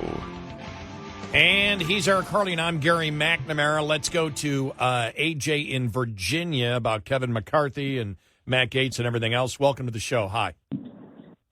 Hey, buddy. How you doing? Good. I just want to say that you underestimate the anger that's in this party in the base. And McCarthy should have been kicked out for nothing more than not kicking Nancy Pelosi out of her office. That's what Republicans do. We win the power, and then we cede it to the Democrat and that's Party what that's what you're angry about. And by the way, don't ever call this show and say we underestimate the anger. There's nobody, there's no two people that are more angry with the direction of the Republican Party based on the substance of the issues. The fact that the first thing that you brought up was the office shows that symbolism is what's leading you instead of the actual substance of where the party is going. 18 years ago, when we had these conversations 18 years ago, nobody else was. Nobody else was. You're absolutely wrong. That's what people do. You sit up there and act like you're so in touch. This base could care less if the Republican Party was demolished tomorrow. We could care less. Oh, I know that. We care about people that. Yeah, we know that. You welcome the chaos. We've been talking about that. Yeah, we've been talking about it. You want the chaos. Mm-hmm. I want freedom. We want this country that we have grown up in and loved with all our heart. We want freedom, and we understand that a fight has to be had. You cannot play nice with these people. They are wielding sickles and hammers every day. You can't win a fight if you don't have the ammunition. If you don't win, you can't fight without the guts to fight either. You don't. That's the problem. That is the whole problem with what's going on with our side. We have no backbone. We have no guts. And Donald Trump put backbone in this party, and it will not go back to the kneeling and kissing butt that it has always done. It will not go back. It will dissolve. Yeah, I notice you don't talk you don't talk any issues. You talk the generic freedom, but you don't talk about what issues. What issues? I'm very informed. What issues? No, you tell us. That's what we're saying. Yeah. Go ahead. We talk about the issues we believe in every single day. We talk 25 hours a week what we believe in. We've been pounding the Republicans on spending, and we got flack for it consistently when Eric and I were working together 18 years ago. When all the Republicans were in power and spending, we were one of the few talk show host in the country furious every single night saying we need to stop this, and Republicans were calling us, not the politicians. The Republican rank-and-file voters were calling us and telling us to shut up because we need to support the Republican Party no matter what they do. So don't lecture us on where the Republican Party, has been going and sit there in any way question our credentials about being conservatives and wanting to send the Republican Party in the right direction. I'm not questioning whether you're a conservative, but as soon as a conservative stands up and people in the party start trying to hold the leaders accountable, what do? You get jelly-kneed and weaken the backbone. That's what you're doing. That's false. That's false. That's a load of horse manure. That's absolutely false. And the reason the reason that the Nancy Pelosi office thing is irrelevant is because she should have never had the office to begin with. What you're missing is the big picture of how they gain power and then fulfill the agenda. This is not that way. It's about gaining power. If you don't have the power, you're dead. You can sit there and say that we're screaming and we've got the symbolism of kicking her out of the office. If you don't win the election, it doesn't matter. That's what we're about. We're about. That is the whole point. They won the election. They won the House, but they didn't take the power. They don't wield the power. And you talk about jelly-kneed. I'm not the one that voted with all of the Democrats in the House to get it done. Hello? Well, I think it was McCarthy and them that voted with the Democrats to pass the 30-day or 45-day extension. No. The first 45-day was the bill that came out from the House Freedom Caucus. Conservatives were the ones that wrote the one, and Gates turned it down. Are you saying that people like Chuck Roy and Jim Jordan are part of the problem? If they don't have the will to fight at the end of the day, because everybody talks a big game, everybody does. No, but what's your I'm sorry, no, AJ. You honestly think that they were going to do that until Thanksgiving, and then they're going to hold this government shutdown over people's head in the holidays? That come on, it's kicking the ball down the road and playing a more game. It's always a game. What you're saying, no. What I get from you is rage, no matter what the result. I want the result. I want the result of winning. I want the result. No. I want the result. I want to go back. When we talk about winning, we talk about winning 2024. Having a House margin by 4 or 6 votes is no power when they have the Senate and they have the presidency. You can't get anything done. So you cede to them because they have the presidency. But you know what? I don't cede. Wait a minute. Whoa. Cede because they have. I don't cede anything. They've got the power. Do you understand? We live in a republic, and if you don't have the power, you don't have the power. It's 3 equal branches. They can't do anything without the House. That is the problem with our government, and the Congress has gave their power to the presidency. They should take it back. Oh, I agree with that.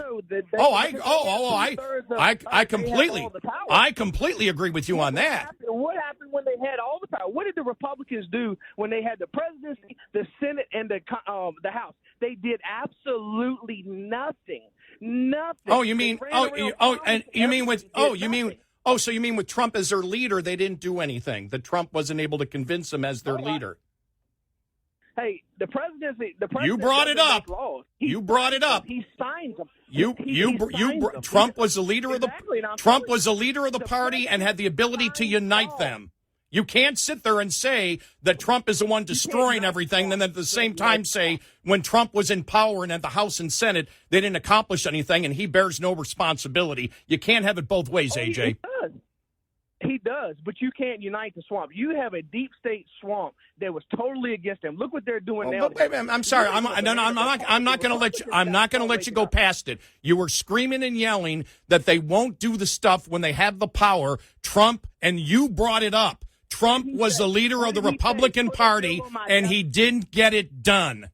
He didn't get it done. Bill on my desk. His exact words was, "Put the bills on my desk, and I will sign them." It is not his responsibility. Yes, it is. Yes, it is. Yes, it is. No. When you're the president of the United States, you have the clout. Now you're trying to give him now you're backing off and giving him an excuse. I have political idolatry towards Donald Trump, so I'll give him any excuse possible. That's a load of Absolutely not. Yes, you did. You just said it. You just said they're not. You just said they're not doing it and taking power, but the president. In our government, does the president of the United States write the laws? Does he write the laws? No. You're saying that he has the pulpit or whatever, that he can bully them into writing whatever laws. That's not how this country works. It is how you build a consensus, AJ, and you know it. You'll never build that. You'll never build that in a weak-kneed, split Republican Party that we have. We have a deep state Republican Party. It has been done, and it requires the skills to build consensus. You have to get it done. You have to do that. You have to work at that but here's the problem. When you walk in with throw everybody out, and that's how he entered in January of 2017, then you're not going to build a consensus, are you? But look where we are because of the consensus, because of the compromise we've done. I'm talking about a consensus within the party. I'm talking about a consensus within the party. And by the way, lowering the corporate tax rate to 21% is not a small thing, and they got that done. Yeah, he was able to get that done. Donald Trump getting that right, done. He was right. So he was able to get that done. Trump, and we gave full credit to Trump for that. So Trump did have clout because if it wasn't for Trump, you wouldn't have gotten it, but you're the one that just said when they had power and Trump was in power, they didn't get anything done. Well, and you said Trump and the bully pulpit doesn't work. It worked for him to lower the corporate tax rate to 21%. I never thought was possible, Trump was the one who pushed it through. I would have bet $1,000 against you if you would have told me that prior to 2016 that was going to happen. I would have told you there's no way, and I'd have put $1,000 on the table on that bet, and they got it done. Yeah, but we're not the ones. But thank you for your call. We're out of time, but thank you so much. We do appreciate it, and I know we get heated, but it's like again, we're talking semantics. In a way, well, because we're talking, we all agree we want the same thing. I don't think AJ, you and I disagree on anything. I mean, as to the issues of where we want to go, right? It's how you get there, and our point is you're at a certain point right now, and it's not back then. It's not back then, and you're right. Trump and the Republican Congress, he's the one that voiced his dissatisfaction with them and said that the president can't have the bully pulpit. He had the bully pulpit and actually worked it in good ways. Yes, absolutely. Especially with the corporate tax rate that I never, ever, like you, in 1,000 years thought that would happen. I would have bet against that all day long. And so, look, there's enough blame to go around, but you're at the point right now where never in the history of the country in modern politics has the public disagreed so much with the political party in power. This is not the time to blow it up. And so Kevin McCarthy agrees with some Democrats, and he needs to be gone. And then Matt Gaetz votes along with every Democrat, and he's okay. Yeah, it was the wrong time to do it. Right. It was the wrong time to do it. Yep. Look, I don't have a problem with Kevin McCarthy not being speaker. I could care less. It's the method, and the question is, what do you plan to use as a remedy going forward when you disagree? Is it burn the house down every single time when you don't see eye to eye? Tell me that. AJ led with that, by the way. Right. Blow it all up. Right. I don't want to blow it all up. I want to win on policy. Yep. And if I can get 30% of my policy after 2024, at least it's moving in the right direction. I'm never going to get everything that I want. It's not everything I want or blow it up. Right. 866-90-RED-EYE. Get in touch with Red Eye Radio, toll free at 866-90-RED-EYE.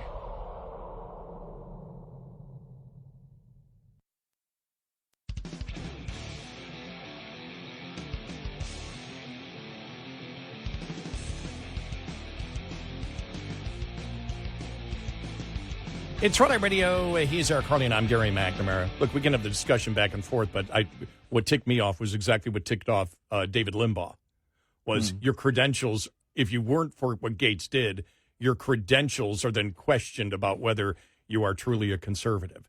Or when he said, for example, you guys don't, the weak need, we were hitting weak-kneed Republicans for decades. Exactly. For 34 years, I've been going after Republicans who haven't been conservative as a talk radio host. So that's the stuff that is throwing out that's the thing that I object to. Not that we have disagreements on things. We're simply saying at this point, yesterday was the wrong time to do it, or 2 days ago was the wrong time to do it when you have the advantage you want to look for in 2024. And then to question your credentials, which comes up. Well, you guys, you don't know what the fight's about. To hell, we don't. Of course, we know what the fight's about. Of course, we do. Let us go to David in California. David, welcome. You're on Red Eye Radio. Hi. Yeah, I think Matt Gaetz may have caused irreparable damage. I don't think he doesn't know what he's doing. Because of continuing resolution. You really, does he realize, and do some of these conservatives, so-called conservatives, do they realize that a Democratic leader could be the Speaker of the House now?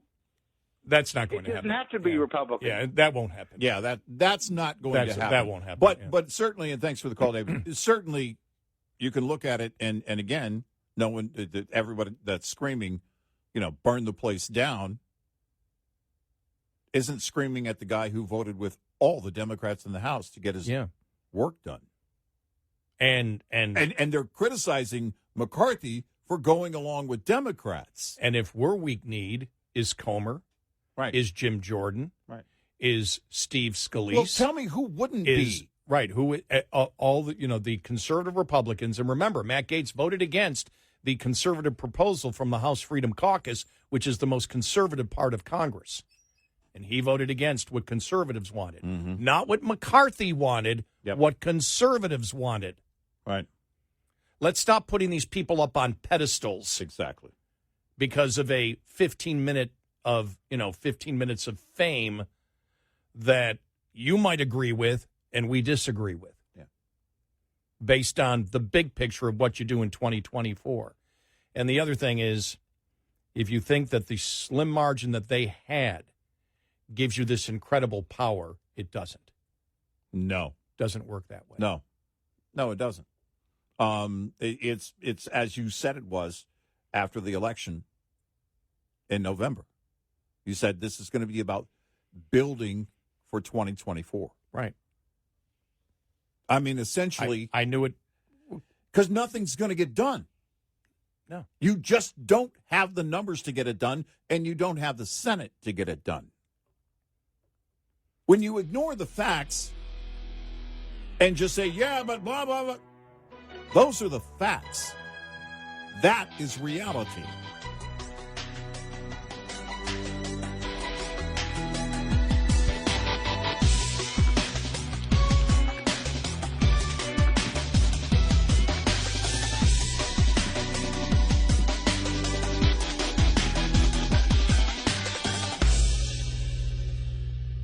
This is Red Eye Radio.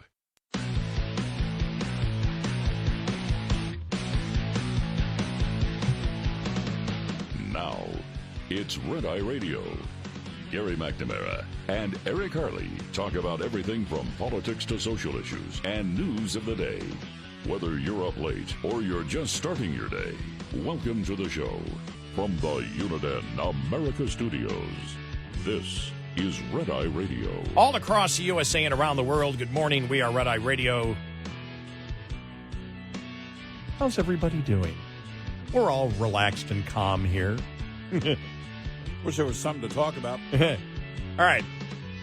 I've just the umbrella here, just so people don't get angry, because whenever we criticize Trump, it's like,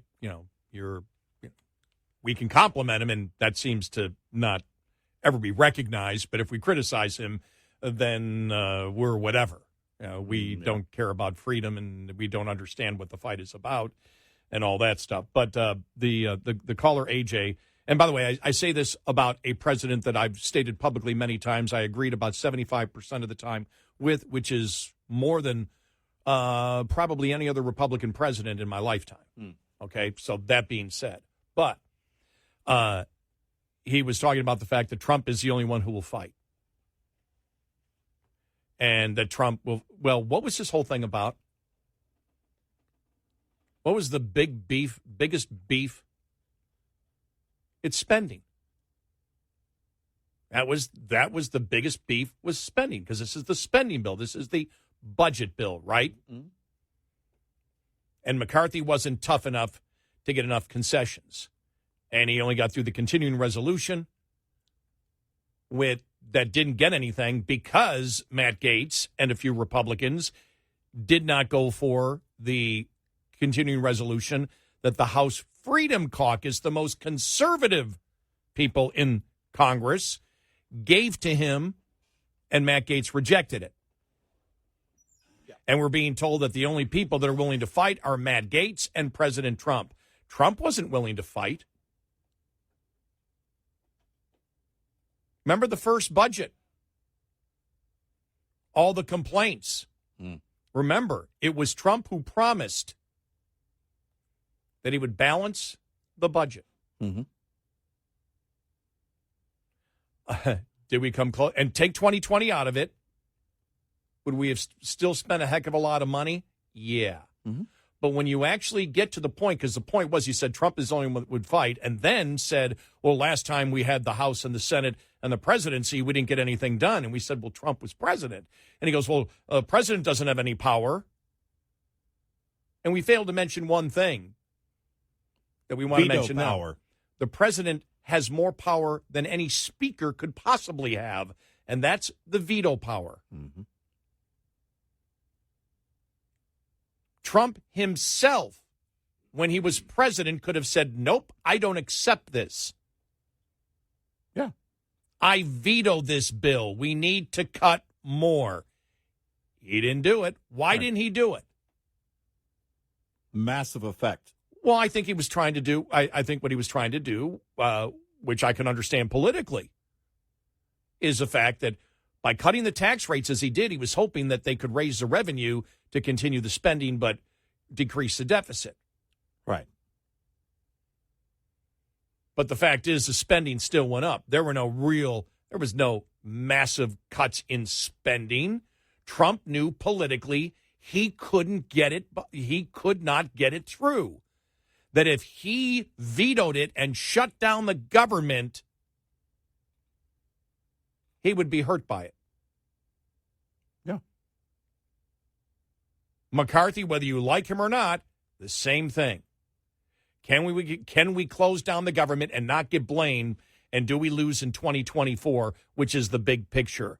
If you just want to pretend that Trump is the only fighter who never recognized politics, you are living in a delusional world. Yeah. Trump recognized the politics of it because he could have vetoed it and said, nope, I want massive cuts. When he fought for something, he actually got it, which was the corporate tax rate of 21%. So you can't have it both ways. To the last caller. But just understand that when Trump, as president, had much more of an ability to cut than McCarthy ever could, with a couple of seat margin in the House, but not the Senate and the presidency, and this incredible criticism that McCarthy caters to Democrats because he should have been willing to close down the government. When Trump wasn't ready to use the veto power to close down the government. Right. For a bill. Can't have it both ways, folks. Well, and you're not going to tell me where that unicorn is of a speaker that's going to do that. Tell me who the person is right now that's on that short list that's going to do that. Everyone was on the short list, and we don't count Trump because he's not going to be Speaker of the House. Mm-hmm. Everybody on the short list so far voted to keep McCarthy. Right. And if they become Speaker, they're going to do things you disagree with. Yep. Because that unicorn is just that. It's a unicorn. There's nothing wrong with fighting for the ideas you believe in. There's nothing wrong with pressing and pressuring your elected representatives to do your bidding, to do your work. Yeah. Nothing wrong with that. But to say we're going to burn it down every time they don't get the job done, then you won't have anything left ever. But I think he argued his own point. Mm-hmm. He argued with, in essence, he argued with himself. Because you're saying, oh, the last time we had the presidency, the Senate, and the House, we didn't accomplish what we should have accomplished in cutting. Well, Trump was president. Well, he has no power. He had the veto power. Mm-hmm. He wasn't going to use the veto power to close down the government because of budgets. Why? He read the polls. Mm-hmm. He knew what it was about. He knew where the country stood, and that's why when we won in the House in 2020, that's what I said. There's going to be a marketing next 2 years showing the Democrats' craziness. You're not going to accomplish much in the House because you just don't have the margin, but you hope to win 2024. And look, nothing is guaranteed. But causing chaos, when I look at it in modern political history, on the issues, if you take the personalities out of it, the American public disagrees with the Democrats on the issues by mind-boggling amounts. Mm-hmm. And the only part where Democrats are more favored, and these are in every poll, conservative, liberal, independent, whatever, is when it comes to who will provide the money to the people. Right. Trump also recognized, remember, when the Republicans wouldn't get rid of Obamacare, Trump he could have vetoed and said, nope, not going to pass the bill unless we get rid of the actual Obamacare. Mm-hmm. Well, no, because why? Republicans, polls showed it, Republicans said, no, we want Obamacare, we just don't want the mandates. Right. We basically don't want to pay for it. We want the free stuff. Trump recognized the Republican Party was moving in that direction, which we were furious against, and we got flack from Trump supporters on it. Mm-hmm. So you can't have it both ways. And remember, it was Trump who said in the spring of 2016, we should be borrowing trillions of dollars to build infrastructure because interest rates are so low. And we went, well, it doesn't matter if they're low now. They're going to go up. We're not paying off the principal. That's a dumb idea. We got flack for that.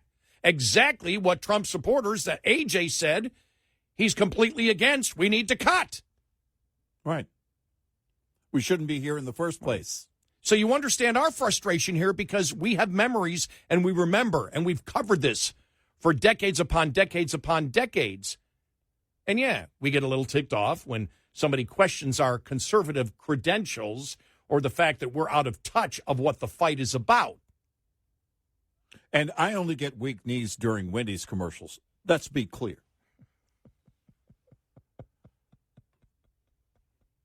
Stop it. Stop it right now.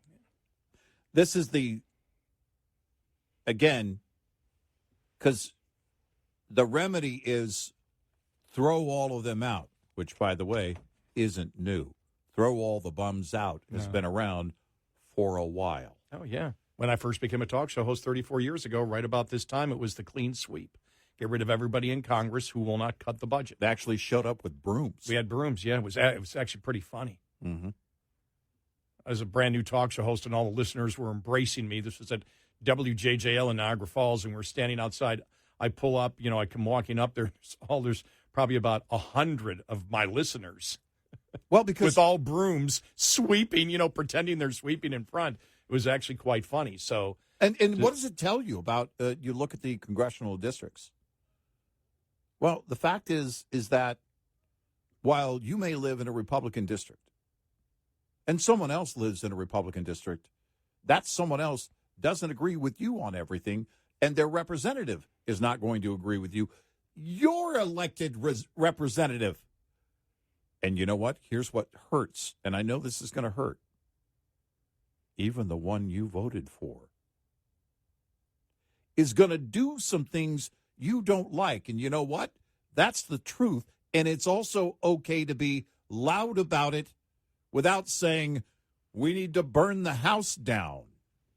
Or, and we'll say this because of the political idolatry that has existed and still exists in part with Trump, I voted for him twice. When I disagreed with him, I said it. When we disagreed with him, we got flack that we were rhinos or everything else because you can't disagree with him. Well, when did that happen? Exactly. When did we lose our ability to criticize public officials, public servants? On the issues. Because if that's over, if you're telling me that's over, then telling me, and then also calling me someone who's not, implying I'm not patriotic, then you need to take a look in the mirror. I don't give a damn about rock stars. To my buddy Steven Tyler, I wasn't talking about you, dude.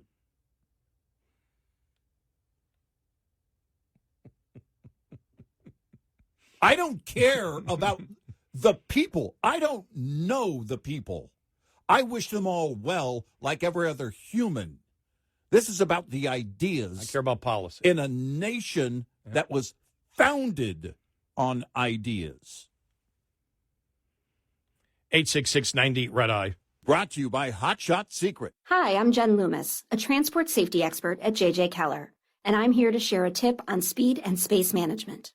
When driving, you need to manage the space around your vehicle so that there's enough space to allow you to adjust when traffic conditions change. The space ahead of your vehicle is the most important and one of the easiest to monitor and adjust as needed. One rule of thumb is to allow at least 1 second for each 10 feet of vehicle length at speeds below 40 miles per hour. At greater speeds, add an additional second. It's impossible to keep other drivers from tailgating you, but there are some things you can do to make it safer, such as increasing your following distance, avoiding quick lane changes, and slowing down. There are also several things you should do to ensure that there is plenty of space between the side of your vehicle and other vehicles. Don't hug the center line, avoid hugging the right side of the road, and avoid traveling alongside other vehicles in strong winds, especially crosswinds. This tip was brought to you by J.J. Keller and Associates. Visit us at jjkeller.com. We'll be right back with more Red Eye Radio with Eric Harley and Gary McNamara.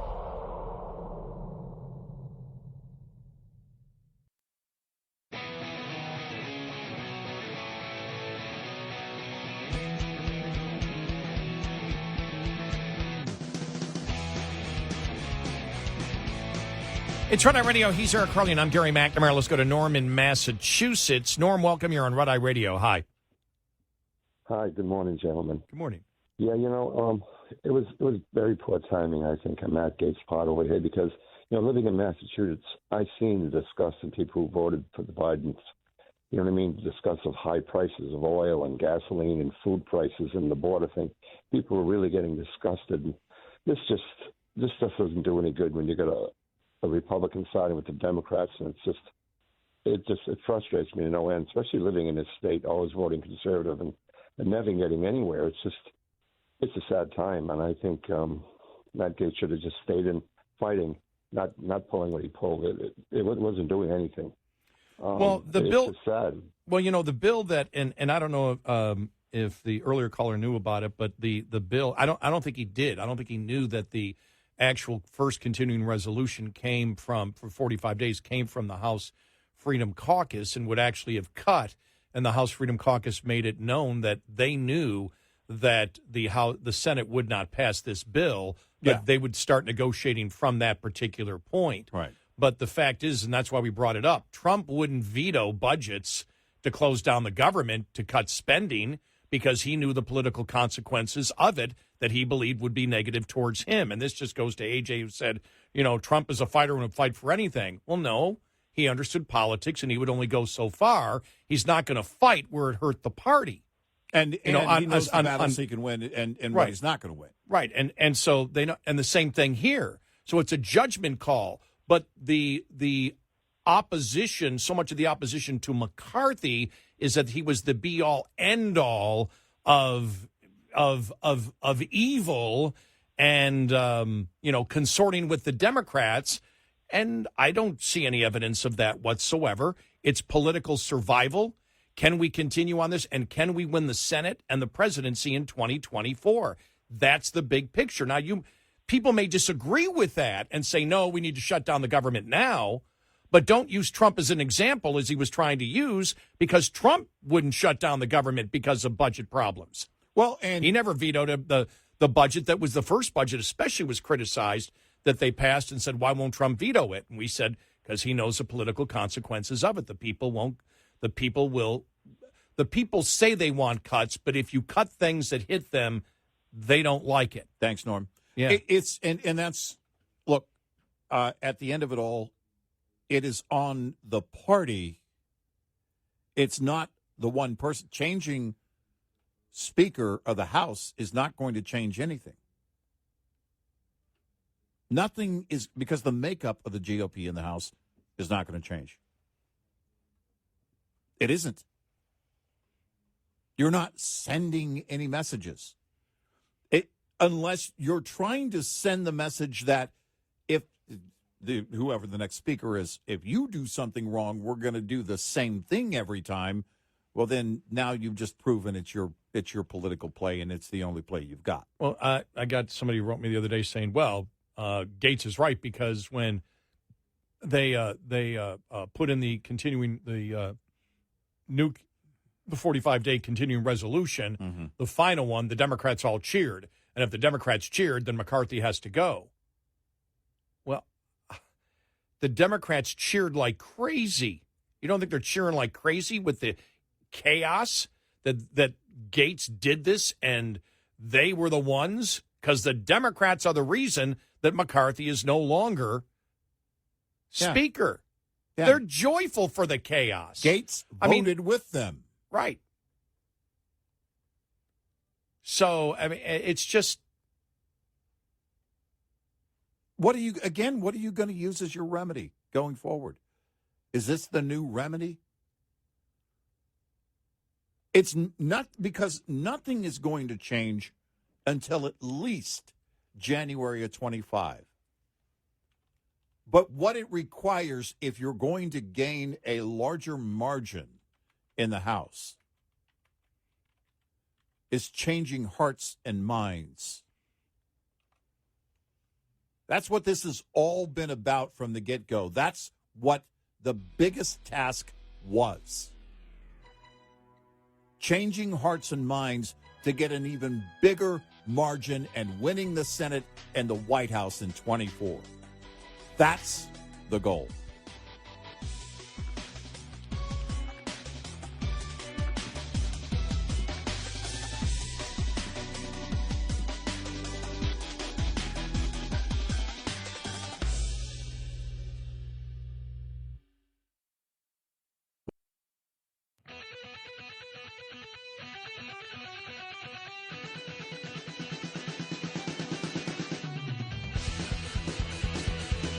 You're listening to Red Eye Radio from the Uniden America Studios. And he's Eric Harley, and I'm Gary McNamara. And so I think it's important to put some perspective in all of this. And this was all set off by a call from AJ earlier, about 45 minutes ago. We got a little bit animated. Mm-hmm. But it's, we're talking about, well, Trump's the only one who will fight. Trump's the only one who will fight. We need a fighter, somebody. It's like, well, Trump didn't always fight. Trump played politics all the time. Yeah, sure. And this is a president that I supported probably 75% of the time on the issues more than a normal Republican. But I knew when he was playing politics, and he didn't fight for you all the time. He's still doing things that conservatives should be absolutely against campaigning now. Subsidies for ethanol. That's about global warming, folks. Well, and he's been blunt about it. And tariffs coming on 10% on everything coming in. Right. Completely anti-conservatism, maybe populism or a form of Bernie Sanders socialism, but it's not fighting for capitalism.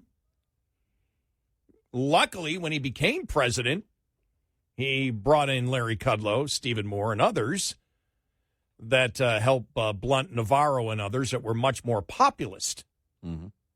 And so we were happy with that. Every politician does good things and does bad things. But Trump, he's the only one that will ever fight. Well, that's ridiculous. Absolutely ridiculous. That's delusional if you think that. And that's why we brought it up, because he was saying Trump's the only fighter, and then came on and goes, well, the last time, we said, well, look, they don't have the, they don't only got a few seat lead in the House. They don't have the Senate. They don't have the presidency. And he goes, well, even when they did last time, they didn't do anything. And we said, well, Trump was president. Mm-hmm. You just said Trump will fight for anything. Trump was president there. Yeah, but the president, he's only the executive branch. It's Congress. No, he's got more clout than any member of Congress because he had the veto power. Yep. Trump vetoed 10 different bills. Not one was ever a spending bill. Mm-hmm. And Trump was criticized by conservatives after he signed on the dotted line instead of vetoing. He never vetoed a spending bill ever. Why? He didn't want the government to be closed down because he knew Republicans and his administration would get the blame.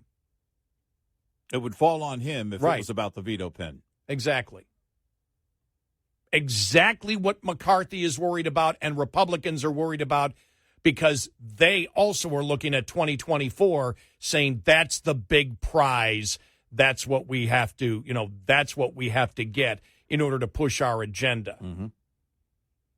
So, Gates was using the whole Trump thing, that he's a fighter like Trump. Trump didn't fight for cuts, because if he was truly fighting for cuts, he would have been doing exactly what Trump supporters are saying McCarthy should have done. But now Trump has said McCarthy shouldn't have been gone. That happened, I guess Gates got burned on that, didn't he? Right.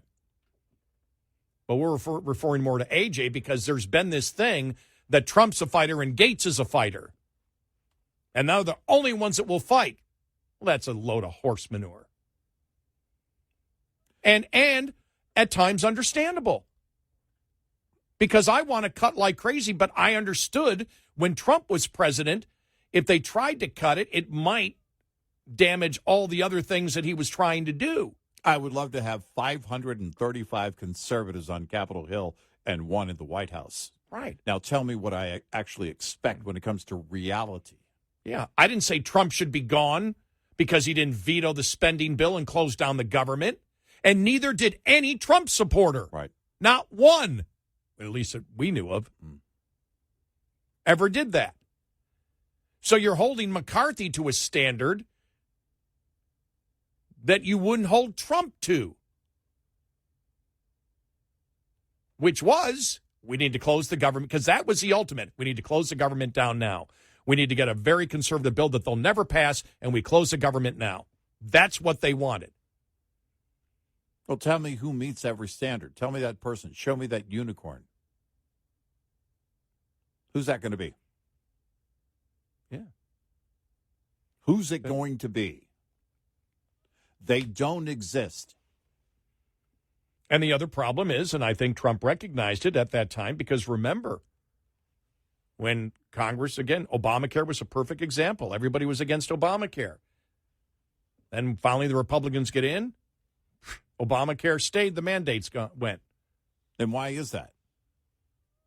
Because the rank and file said, yeah, we want to keep the benefits and do away with the mandates and the stuff we have to pay for. Yep. They couldn't get their base didn't agree with it. And that's exactly what we're talking about here. Wherever the Republican, wherever the GOP voter is not, by and large, in the conservative corner. And it's disheartening and maddening at times when you see it, the erosion of the conservative voice.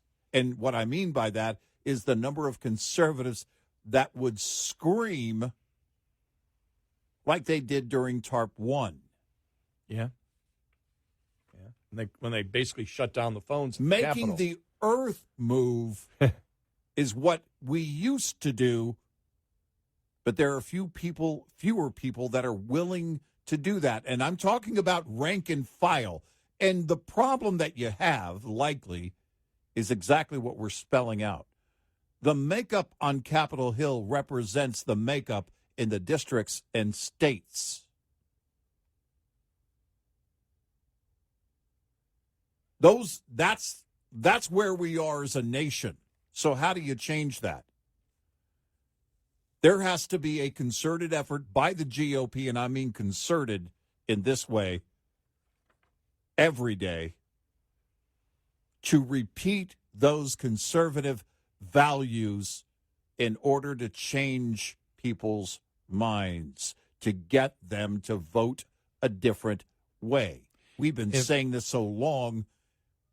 It's just, I mean, it sounds like, for 18 years together, and then when we were, even before that, when we didn't work together, we were calling on conservatives and the Republican Party to be better at messaging,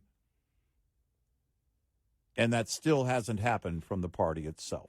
No, and I thought, though, because one thing McCarthy initially got in, I was like, ugh. And then on a number of issues, I thought he was great with the press. I thought he had a very calm demeanor because he was viewed as the leader of the Republican Party at that particular point, and the goal is to convince independents. And that's the thing. A lot of Republicans want a speaker who is, I'm going to challenge, I'm going to do this, we're going to fight. The Republicans know they can't do that right now because they need independence. Right. And they know for a fact that tone matters. Yep. They know. What they learned from Trump is you can have great middle-of-the-road ideas, and if your tone isn't right, people won't vote for you. Right. Even if they agree with you, they won't vote for you. And so explaining to people, and it's easier because the abstracts hit reality, explaining to people how spending caused the inflation that they're dealing with right now, the hell they're going to, and that's why we need to stop, might be more palatable. It might not. You might not be able to convince the American people. But what's the best way to do it? To scream and yell that you're going to shut down everything? Or the fact that you try to negotiate a little bit to get a little bit of cuts, hoping that you can get 2024? I don't have a problem with party infighting as long as people are fighting for the ideas that they believe in. And as long as we're not talking about, again, coming in and torching the place. Because that's not the answer. That's not the remedy. What that does is it's going to bring, as it was mentioned and we're seeing now, greater chaos. And if you're screaming, great, more chaos, then you don't care about getting anything done either. We watch most of the press conferences of the speaker, and I've said it a couple of times because when McCarthy got it, I went, he just doesn't have it, and I was surprised how he was in front of reporters, and he was really good, especially when he would talk about recently the Biden situation, and he would challenge reporters. He was really good, right? I mean, really, really good. A lot of people say we want Jim Jordan because we want somebody screaming. I don't want. Jim Jordan is absolutely necessary in the role that he has in oversight when he goes after witnesses. I want that bulldog in that I want seat. that. Is that what you want for Speaker of the House? And can that personality convince independents? I don't think it can. No. And you're going to need to win them over to win the war. Right. That's the reality. To win the war, you need the independents. That's it. You can scream as much as you want to the converted who will all shake their head. You're not going to win an election. The converted aren't going to get you there. That's the political reality. And so if you're not going to consider that, if it's just, no, I want what I want now, and if I can't get it, then I'm going to rage out, well, then I don't know what you do. And then if you want to make up stuff like, well, Trump's the only one that was ever fought. He didn't fight if he knew it was going to, cost him politically. He didn't fight for he never vetoed one budget bill from the Republicans. You have to manage the game in order to maintain the power. Right. And there's a reason he didn't veto a budget bill. He knew it would work against him. And this whole thing was about, from Matt Gaetz, It was about the continuing resolution instead of a budget bill that would cut. Right. That would massively cut, and that would be so drastic you couldn't come to a compromise, and you'd shut down the government. And the question would be, who would the country blame at that point? Right. And that's the game that you and politically, how long do you let it go on? Right. Once that blame, the shade from that blame falls on you. How long are you willing to let it go? And I'm just saying the standard, don't have one standard for one conservative or one Republican and another standard for another Republican because you happen to practice political idolatry on that other person. Right. That this person's never wrong. I had a woman just furious at me because I said, about Gates, that he's never, he's talked in general like so many of them have. We simply cut, foreign aid and we cut wasteful spending and we balance the budget. And the woman said, she was furious at me for that. But then she goes, we can also cut the Department of Energy and the Department of Education. I said, okay, you can cut the Department of Education. Those costs, especially in rural areas, are going to be picked up by the local consumers or the local constituents who are mostly Republican, who will be infuriated by that extra bill they're going to get in their taxes that the press will promote came from, as we know, the Republicans if you got rid of the Department of Education. If you got rid of school lunches. And by the way, we're not against getting rid of the Department of Education. And I let her know that. We're not against, but understand the political reality. The Department of Energy has to stay there because energy crosses state line and crosses borders and all that. So that would exist. But that total is roughly $320 billion a year. Interest on the debt alone will be up $400 to $500 billion next year than it was pre-COVID. So that's wiped right out. Because she was angry when I said we are going to have to reform Social Security and Medicare. People don't want to hear that. I'm talking economic reality. Believe me. Hey, don't do it. I can collect. I'll die, and everybody else will have to deal with it down the road. I'll get mine. I could be that way. Is that a better morality? I'll get mine. I don't care if you don't get yours because the system goes bankrupt. And, of course, it depends on how much I'm going to get. But here's the thing.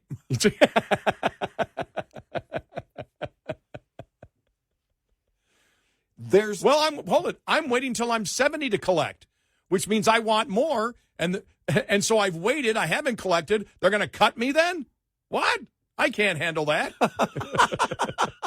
Stupid Republicans. 866-90-RED-EYE. We'll be right back with more Red Eye Radio with Eric Harley and Gary McNamara.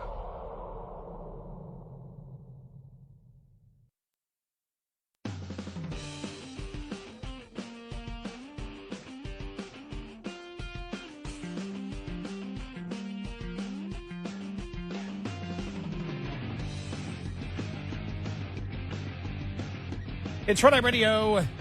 He is Eric Harley, and I'm Gary McNamara. So we'll see what's going to happen now. I guess a new speaker vote won't be till next week. Now Scalise, because he's got the blood cancer, right? Right, multiple myeloma. Yeah, they're wondering whether but he wants to do it, and Jim Jordan's the other one, right? In there, and so we'll see what happens. The push for Trump was there yesterday, but that's not going to happen. No. The rule in the House is you cannot be be indicted for something that carries a penalty of 2 or more years in prison. And he would not get the support of the Republicans. And he's not going to get support from the Democrats. Right. Yeah. Yeah, I mean, look, he may love the attention about it, but he also doesn't want to be speaker. He wants to be president.